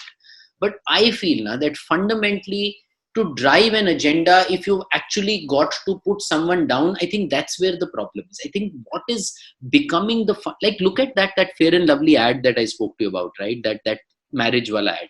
That ad has a father who comes and says, "Beta, tumhari padhai hogi, ab shadi kar lo." So, truth be told, is every father like that today? No, not at all. I can tell you, my father is not like, and I'm sure your father was not like that. I mean, your father told you, कि बेटा तुम पढ़ो, उसके बाद जो करना है करो, career बनाओ, जब शादी करनी है करो. Why is the narrative being told like that? That बेटा तुम्हारी पढ़ाई होगी, अब शादी कर लो, and that's the father who's getting the maximum share of voice as the one of the leading spending brand. And that's where I think the problem is, that at the end of the day, I think it's almost like saying, because you need to create a hero out of the woman, you need to create a villain out of the man. I mean, no one's saying it, but I think somewhere a lot of that is happening. And I think, therefore, I feel the change needs to happen at both ends. I think, one, people who are driving the agenda for women also need to take more responsibility of saying, look, just to do that, we can't keep on bashing this other guy. I think somewhere that's a call they need to take, because I mean, finally, it's not just about your own individual agenda, right? We're all one society and one culture. And I think second is now, somewhere men also need to realize कि मतलब, just like women ने कितना झंडा उठाया, कितनी आवाज उठाई, I think men also need to realize that it's time to do some of that, right? I think men are just too caught up in figuring out between Chelsea and Liverpool what they need to support, that they're just okay with this. Right? They're okay with the fact that they're being shown as fools in advertising, right? And like, I hugely get disturbed when I see baby brands showing fathers as foolish men, right? And because I think most of us as fathers take a lot of pride in the fact that we know as much, right? I mean, yes, we were to have a kid, and yes, my wife was told, you've got to read Dr. Spock. But hello, I have also read Dr. Spock, and I also get it. And I didn't read it because someone told me. I read it because I also wanted to be a parent. But no one's willing to give me that credit. I mean, why is a brand which is selling a diaper or a Huggies or a First Cry, why are they not creating narratives where men are also parents, right? And therefore, I think somewhere men need to also start taking it up. I think somewhere they need to, start. And I also feel that itself is a huge opportunity for, I think, a brand. I think brands are just not picking up that narrative, which is, someone's got to see. Finally, brands came in, right? And they championed the empowerment agenda for women also, right? I'm saying today, if Dove is redefining the idea of beauty for women, why can't some brand say, I'll redefine what a man ought to be, right? But it's just that, unfortunately, I don't think even male brands want to do that, right? Even male brands like Imperial Blue are happy taking a dig at men only. They'll also say, men are like this one. Because, and I think that's the change that needs to happen too. So I think it's collective. Men need to do something about it. Brands need to start doing something. And these women empowerment brands and groups, they just need to back off a bit and let us breathe. So I think all of that needs to happen. I'd be talking to your wife, Prajakta, after this. Yeah. Yes, I'm going to sort of make sure she doesn't see this interview, okay?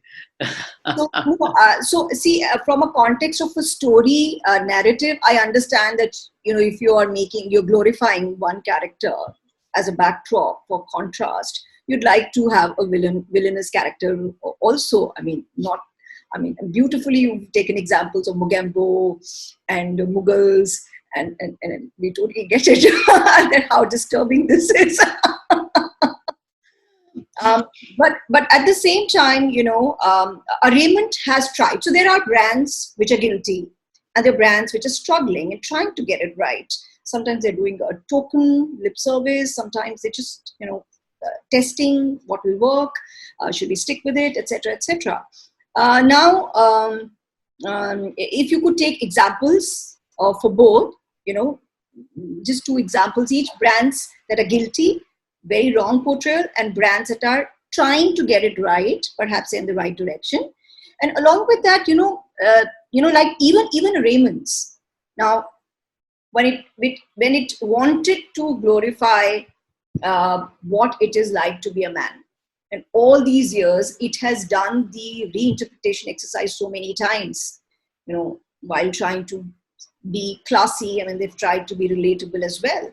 But again, it is, I know, at least looking back today, we would say that it is stereotypical, So what is it? Now, of course, what you're saying is that get out there, understand this animal in his environment, get his context, his worldview, his anxieties, and at mass, at scale, not mass, at scale, not just one little study here and one little study there, but just get him and get him to talk and make it okay for him to express himself. That's another thing that I wonder why men are not expressing themselves, in terms of their insecurities. There's so many insecurities, of course, because when it is flux and there's so much of redefinition happening, like you said, like you pointed out, that I don't know how to be, and when I'm trying to be, it's not getting even picked up. So shall I go back to being how I was then, because the role models have been a certain way. I mean, all these things, all these challenges, women can appreciate because that communication is out there. So if this narrative starts happening for men, women will understand, by the way, Mr. Rishabha Nayyar.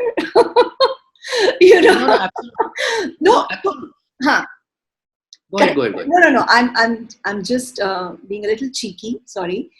So I for some examples, and how, if you think in media ever it's they've got it right. I'm just clubbing 2-3 things. Media. Got it. Yeah, so I'm going to take 2-3 parts, right? So one is, I think, the part about. See, I feel now that the key to the right portrayal of men, I think the operative word has to be, is it authentic and relatable? I don't think anyone saying put an exalted view of the man out there, because honestly, I can tell you that even complete man puts a lot of pressure on us as men. I mean, I've felt this whole thing about, your classic thing about, are you being a good son? Are you being a good father? Are you being a good employee? Are you being a good husband? And then, you've got 7 roles to play, and the complete man's got to do. I mean, why put out this? I mean, you're not putting out, you're not putting out a complete woman narrative where you're giving her these 7 responsibilities and asking her to be equally good at also. So my problem is, I think, either are extremes, and therefore somewhere I think where we've got to see is, I think we've got to get the pulse right in terms of what is this guy. I mean, see, this guy, I'm saying either you're showing him as a complete villain or you're showing him like one Bahubali, and neither of which are making him feel great about himself, because one's putting him down in a way that he feels very, very shitty about himself, and the other's giving him such an exalted view that, I mean, he's feeling so much of pressure कि मतलब उसको लगता है कि मतलब मैं तो मतलब अपनी नसें काट लूं, मतलब बहुत ही मुश्किल काम है. So therefore, I think somewhere one's got to be authentic. Now, to move into some of the examples. See, I feel, and of course, these are just my views. I feel that, like I told you, I don't like the portrayal of, for example, Share the Road. I don't like the portrayal of the man in, for example, that very famous campaign of Havells, Respect for Women. because again, all the men in that ad is, one man is saying, oh, you have given me 3 chutneys, my mother would have made 25 chutneys. Who says this? I have not come across this man, at least. I mean, I'm 42 years old. I have not come across a man who says like this. But just because you want to make a point about the woman and you want to bang that mixing on the table, you're going to do this. So those are the ones. Or for example, that atrocious campaign of Huggies saying the biggest test for a diaper is to leave your kid with a dad. I think it's ridiculous. I mean, I feel ASCII should step into those kind of ads and maybe ban those ads. I mean, I feel it's below the belt, right? Because you're saying that, what, आदमी के साथ, husband के साथ बच्चे को छोड़ के जा रहे हो ना, तब अगर डाइपर ने सर्वाइव कर लिया तो मतलब इससे तगड़ा डाइपर नहीं है, बिकॉज तुम तो मतलब जानवर के साथ अपने, it's just wrong, it's insensitive, it's below the belt. So I think those are some of the guilty ones. In terms of the other ones getting it right, I'll tell you one example, and it's not like become big. There's that Platinum Guild which has put out those ads. I think they've done this whole ad, where this guy actually comes, and I thought it was a beautiful insight, right? If we go back and check the leave policy of any of our companies, most of us get about 3 months of paternity leave, right? That's standard procedure and most men get it. But if you look at the records, you'll find that most men don't even take a month of leave, right? And then you tend to think, why not? And because you're saying, no, I'm a man, I need to get back.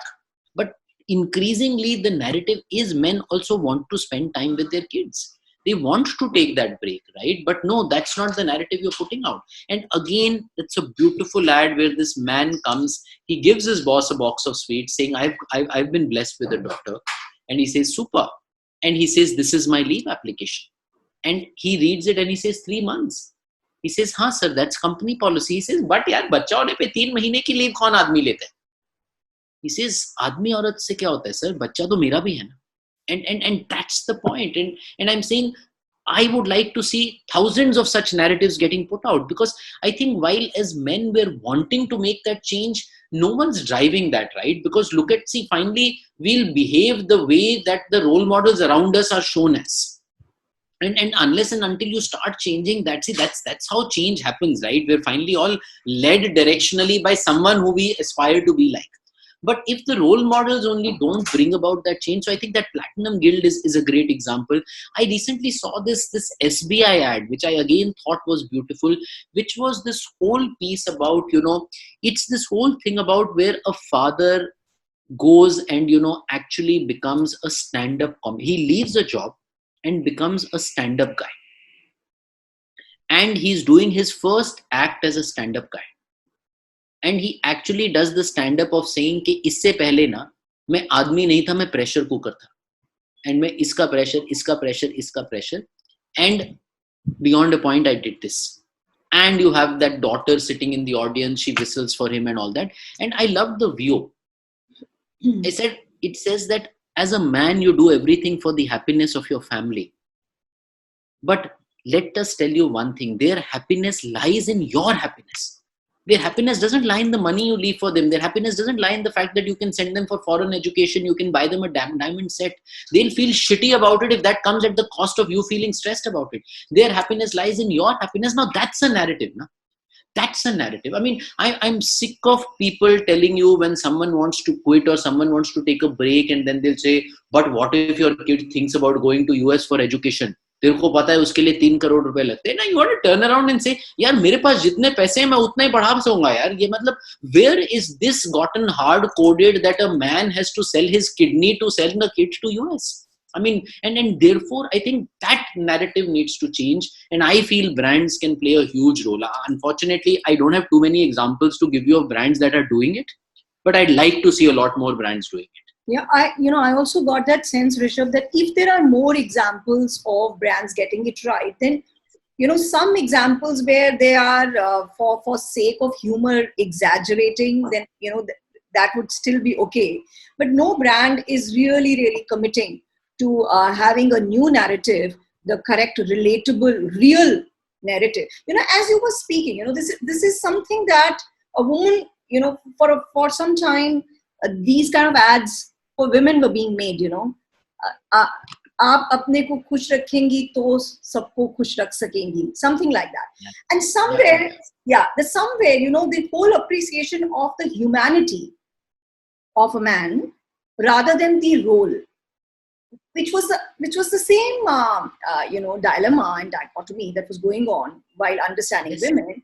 That okay, she is a mother wherein she will have to do A, B, C, D, but what about the individual? And she starts giving up on it much earlier because she moves into a different home. I mean, of course, the realities have changed today. And when you're talking about all these things, I'm also reminded of a beautiful ad for ICICI Prudential, जो जिम्मेदारी निभाते हैं जताते नहीं. I love that line. Yeah, I When love I that saw line. that ad, I mean, all the lines and all the instances, I was like, it's so real. And I felt I could put my husband in so many of those situations wherein it goes unacknowledged. It goes not even, looked at. And they also don't turn around to say that, hello, I'm doing this, exactly what the line is. What was the thinking behind it? Because I love those lines, which is, भूल भाल जाते हैं, Yes, yes. But मन के थोड़े सच्चे कच्चे हैं, हैं, change वेंज होते नहीं, but दिल हाँ, के सच्चे हैं. हाँ, आदतों I think में the किसके context, हैं, at yes, correct. No, हाँ. beautiful it is, and I think as a track also. See, at that time, I think if you remember, that was the time where men were getting like You've been part of royally. this ad, right? You've been part of I yes, I came on the brand. The ad had happened, but I joined the brand team after that, and then therefore I got a context to how that ad came about. Sure. That was a time where the narrative for men, Nirbhaya and all had happened, and the narrative for the men was like the one line narrative was men are dogs. And that's the way they are, and so on and so forth, and then suddenly, obviously, as a brand that talks to men, you're kind of left thinking, okay, what should I put out? And somewhere I think the starting point was again, I think the same thing that I've been saying, that yes, there may be one man who's like that aerial guy, but every man's not like that. And that was the same starting point for these guys, saying, look, there will be rotten apples, but that doesn't mean आप कहो कि पूरी कौम ही ऐसी है. And therefore there are a lot of people who are good also. And yes, while a lot of mass media is only spending screen time as well as newsprint time in criticizing men, someone also needs to celebrate men who are good. Because fair, criticize for people for if they're bad, but at the same time also see their other side.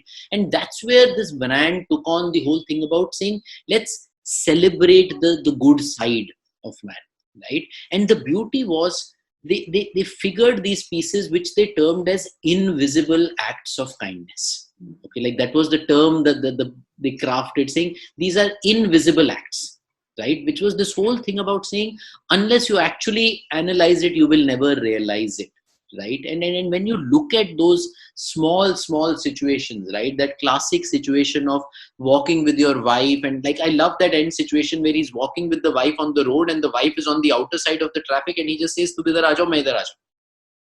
It's a small thing, but it's something that he's doing. Yeah. It's that situation where they come home, he drops her, he's going for an after party, but he tells the cabbie to wait till he sees the light of the house is on. Right? Again, you've shown the fact that yes, this man may have plans of his own, but at the same time, he also will be sure about saying, okay, she's safe and sound. And for me, what I like about it is that ad is authentic. Because yes, you're showing a side of the man कि वो तौलिया floor पे फेंक देता है, अभी भी फेंकता है. But you're also showing the side that he cares. And as long as you're being honest to the narrative on both sides, I don't think anyone minds. And then, like you yourself said, I mean, I've got research to even, not that we need research, but there's even research to say that women warmed up to that ad even more than men. When we were doing it, we actually had in our sample of testing a women cohort also, because it's just a view that even makes a woman realize, saying, yeah, maybe I have kind of been a little too harsh on him. And I think we need, I think it's a great example you're bringing up. I think we need like tons of bande achhe equivalents to start playing out as a narrative. Yeah. This is the whole thing that, the society starts being harsh on the man, and hence it's harmful. And you're not celebrating the good changes that they're bringing. The how much it takes to make that change happen when nobody's really expecting it. I mean, in a way, nobody's expecting it, and all your role models have done the opposite. It takes a lot to want to do that on your own. For love. And Yes. a couple of more things. So I think there are 2-3 things. Like I said, I think I would like to see more films like Key and Kai, if you ask me, as a base starting point, saying that I think because, see, the moment, like, for example, the fact that, I mean, look at this simple thing that when we introduce a term called, today we are saying housewife is a bad term. I am saying instead of removing this term, you introduce a new term called house husband, and housewife will become a good term. Because today, why is it a bad term? Because you're saying house ko agar management ke liye, why is it only the lady? Why isn't there a house husband? And I think increasingly, if that's a narrative that people put out, I mean, I am quite sure today there are a lot of men who perhaps are actually, not, they don't have a problem in perhaps managing the house or being with kids. But how will they do it? The society will crucify them. I mean, you take a 3-month break and you're asked saying, aapki naukri chali gaya kya? And a woman says, I'm on a break. You say, haan beta, you should take breaks and all. Tum kitna karti ho and all that kind of stuff. So, I mean, and therefore, then we can't expect these men to do that. So, I think somewhere, both in media, in pop culture, in advertising, one, I think stories need to start playing out, which are really understanding the vulnerabilities of men, the anxieties of men, the changing desires of men, the changing aspirations of men, for which I think we as people in advertising, we need to now go out there and start talking to men on those accounts. I think the only thing we talk to men is about what do you want to be and what is your idealized self, and everyone talks about being strong, macho, adventurer, explorer, but there is the other side, and I think those stories need to start getting put out. I think more and more people need to start raising a voice. I think men need to come together. I think men do a very lousy job of coming together. I mean, other than cricket, I don't think they come together over anything. So I think they need to start coming together, having those conversations, and I feel that I know men perhaps have not played a big role in driving women empowerment, but I do feel that women perhaps can play a big role in trying to drive this, because I think if it starts coming from women, I think the change is going to be much faster. And I do know that because women have had a similar journey, I think their ability to understand will be far greater. Like you said, that, I mean, this whole me time. I mean, today, if you talk about me time for a woman, it's seen as a great thing today as a narrative, because that whole journey has happened. So why not also talk about me time and self-indulgence for a man who's supposed to be this provide? Like, I hate the label of chief wage earner. Why is he the chief wage earner? Yeah? I mean, why can't you just have wage earners and everyone who works in the families? Why does he have to be the chief? Right? And in doing that, one, you're putting the woman down and you're putting him in a situation of pressure. So I think a lot of that kind of needs to change. So it's change at multiple levels, at a societal level, in terms of what women talk about, in terms of conversations, in terms of media. And I think slowly, I mean, it's not a change we'll see overnight, but I think slowly at least we'll start moving in the right direction. I love how you came around to partnering with women. I mean, a lot of people say you're the best. Let's talk about that also with Prajakta. Best strategic planner that they have worked with. I can see. Just okay. So that's good. Yeah, women have a lot of empathy, Rishabh. You can count on it. Yes, fingers crossed. Okay, fingers crossed. I like that. Okay. So he's made a recommendation and he keeps his fingers crossed. Does it have something to do with women? Or okay. So Rishabh, now if you could tell us, for the benefit of our viewers, 3, no numbers, some books, some blogs, some podcasts of your field that you really find useful. Okay. So in terms of books, I mean, of course, there are lots and lots of books, and I mean, I am one of those who believes that there's something you learn from any book, right? I mean, any book in the world you will learn something from. But I'll tell you the 3 or 4 that I keep going back to, like, they're like always lying on my table, and I keep referring. One, I think there's that collection. There's this book called Kellogg on Marketing, which is a collection of articles that have been written by Kellogg professors on various topics on brand and communication. I find that to be phenomenal. It's very useful in terms of constructs and ways of thinking and all that. I think in the current context, in terms of if of late there is a book which I thought for us as practitioners had a lot of application, I think it was Eating the Big Fish. I mean, I think this whole challenge that we always face on working on brands where we've got to take on the larger brands, I think a lot of what got suggested in that book was stuff that, I mean, I've actually seen a lot of us apply in our day-to-day jobs.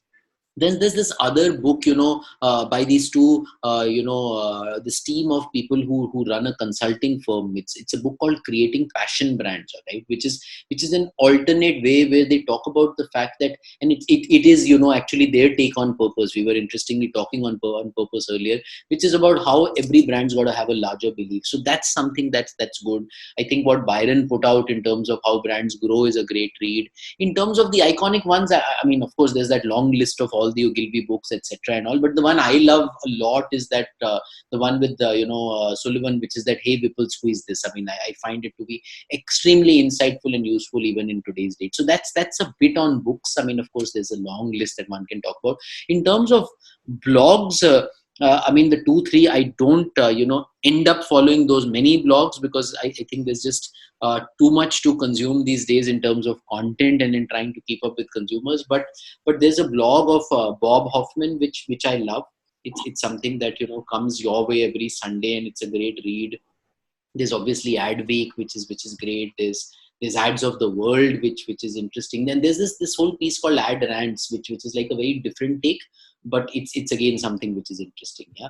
In terms of podcasts, there's only one podcast that I'd recommend. Okay, there's this podcast which of course you'll have to wait a while for, but it's very, very insightful and useful and powerful. It's this podcast called Jagged with Jasravee. So I think that's the podcast I'll recommend to our viewers if they want to see a podcast. Other than that, I don't think any of the others are anywhere close, right? In terms of the Twitter piece, look, I follow lots and lots of people, but I think right now, if I was to try and remember some of the guys, there's of course, there's publications like say a Newsweek or say, for example, say a Guardian that you tend to follow.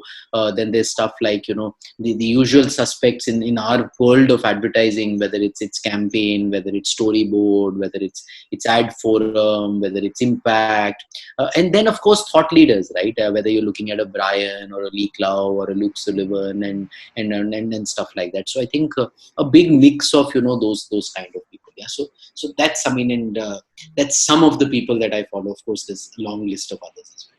Superb, very helpful for all our viewers, because, coming from a practitioner who's, been there for a long time.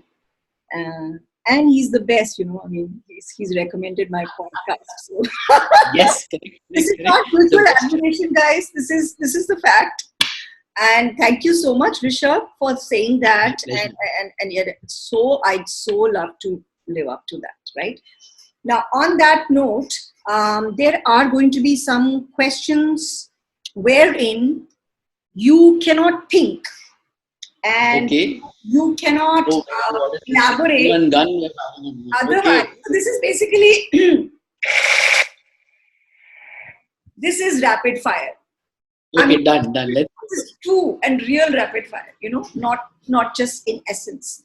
So, so whatever I say, spontaneously, whatever comes to your mind, say that. Okay, let's see how many shoots you can avoid. I mean, let's see how you do on this.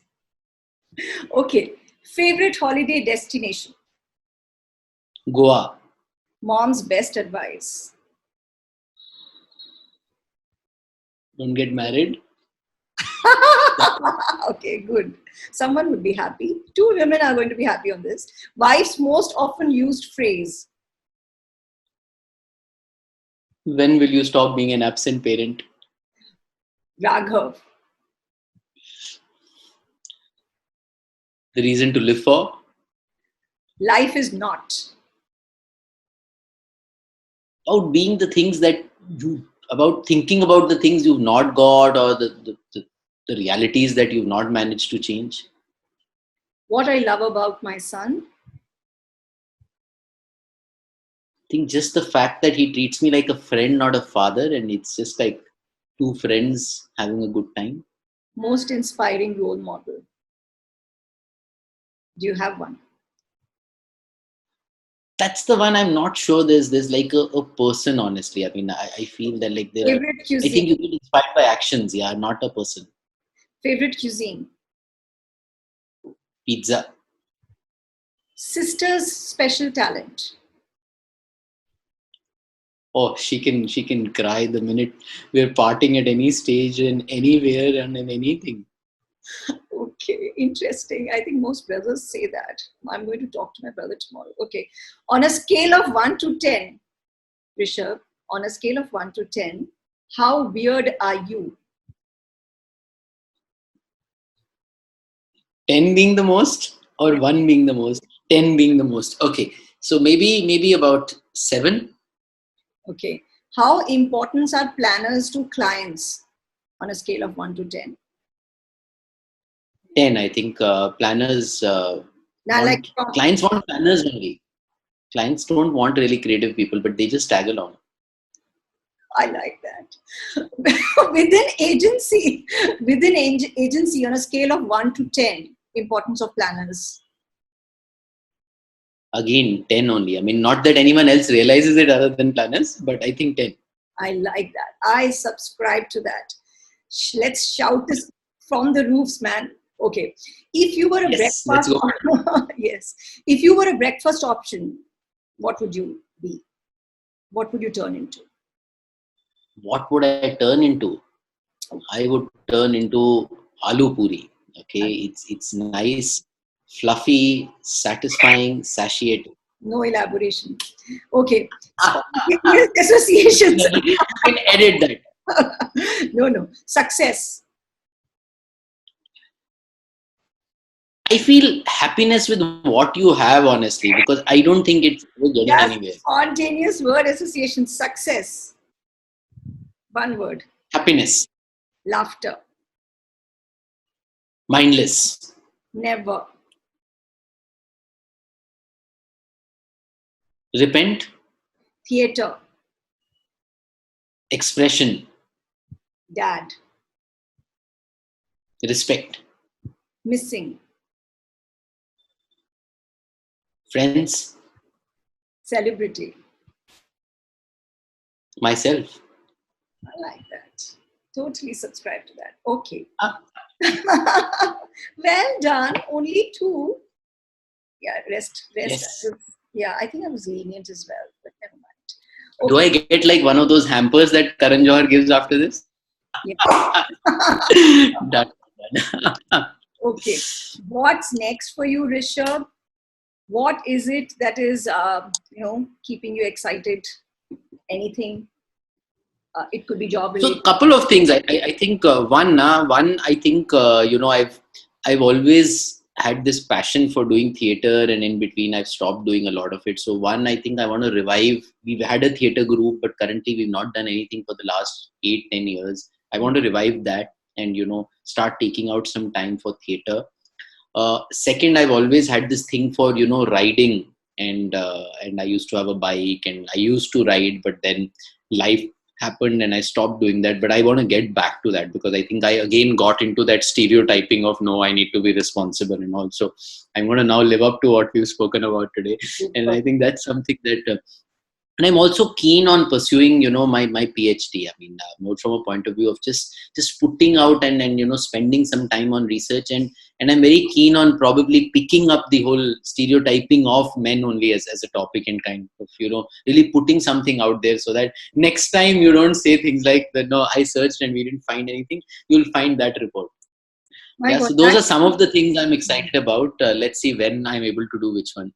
no, it'll happen very soon. I'm totally confident. And all power to you for your PhD, because this will be a very significant contribution coming from a professional who's seen all sides of communication and who's felt it strongly in society, who's a theater person. I mean, through so many voices and so many hats, you can propagate as well, because you know the power of the understanding that you're going to put together. So awesome. And then you can always acknowledge Jagged with Jasravee. Yes. Of course, I will. I'll start only by saying this is inspired by Jagged with Jasravee, and done. That you can. I honestly hope it is as well, right? Okay. Yes, of course. Okay. Rishabh, before we wind up, one question you can, if you want to ask, you can ask me one question, if there is. Yes, my question for you is, I mean, how do you guys manage to, do such brilliant work on the Chandra Parivar piece that you all do?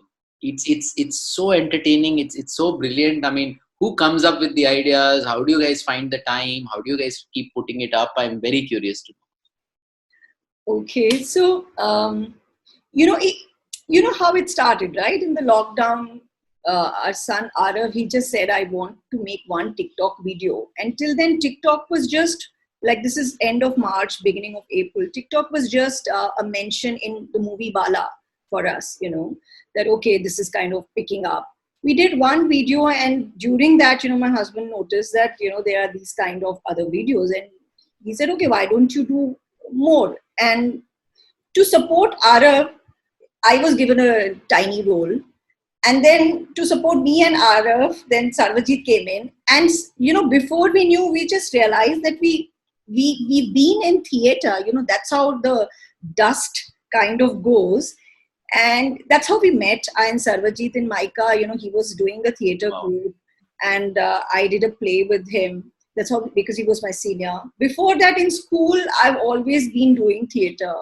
He actually studied also some aspects of theater, and we wrote and directed plays and all that. And suddenly, we just tasted it, and we are like, what does it take? Let's just do it, And see, the ideas and the content, let me be honest, is not totally original, right? There is a soundtrack that we take up, which is already there. But we give it a twist, like it's directed and we think about it. We are not, unfortunately, giving it too much time. It's like just some hours in a week. We kind of shoot for the week. But it gives us a lot of joy, Rishabh. It gives us a lot of little bit anxiety as well, sometimes when you have to do a long dialogue thing and you actually memorize it and all that. But, to give it that twist, to feel it, to find, to laugh together, to help and support each other, the bonding and the team aspect that has gotten developed in three of us. It's amazing, like just you said, how precious that friend aspect is, beyond the roles, when the friendship happens, like we really forget the roles at that point in time. We're just being the characters. And in some of the skits, Arav, my son, 13-year-old son, is being my father. And I'm being this little funny girl, So the humanity bonds us together. And it's just become an evolution process, Rishabh. And it is doing through all that, that I discovered my desire to do the podcast as well. It became a basis. It's because this was something fun and spontaneous that we started, and through that, I discovered so many other things that I love. Like you talked about that list of 3 things. Yeah. The first step for all my entire list, and some I have already acted upon, happened through this Chandra Parivar thing. Super it is. So you guys should spend more and more time doing that. And it's lovely, because I think, while it gives you guys happiness, I think everyone who's following it also, it gives immense happiness too. So I think well done to all of you guys, and please keep doing more. Thank you. And you also did some videos, very cute ones with your son Raghav, and very, very witty dialogues and very topical themes. I hope, that's when I got reminded that you've been in theater, although I've never seen any of your plays. And your father runs a theater group, and you have this, I don't know enough about it, Could you, in one line, just tell how you keep this alive, this theatre aspect of you? So currently, see, it's a group that we have. It's an amateur theatre group. So all of us are people who do jobs, and we come together to do a play. But we've just not come together of late. But otherwise, we do keep coming. So none of us is a full-time theatre artist, which is why I call it an amateur group. But we all take time out in the evenings and then try and come together and do a play. So hoping to do something. I mean, that's one of my 2021 resolutions, to put up a play again. So hopeful that I'll be able to do something, and I'll call you. Yes. Yes, we all three will come. For all you know, we'd love to cast you. I mean, we should all probably try and do something together. It'll be why not? Working professionals coming together for theatre. Let's reinvent theatre as well, as we are absolutely reinventing men. Done. Celebrating the reinvented man, actually, yes. Thank you so much, Rishabh. It's been an absolute joy. It's been so informative. Your clarity, your eloquence, and your knowledge, I've always been a fan of. And I'm sure you're going to develop many more fans after this. Thank you so much. Thank you so much for having me, and very good fun. I think, I didn't realize that we've been on for 2.5 hours. So super, it was very, very good fun. Yeah. Thank you so much. Thank you. Bye-bye.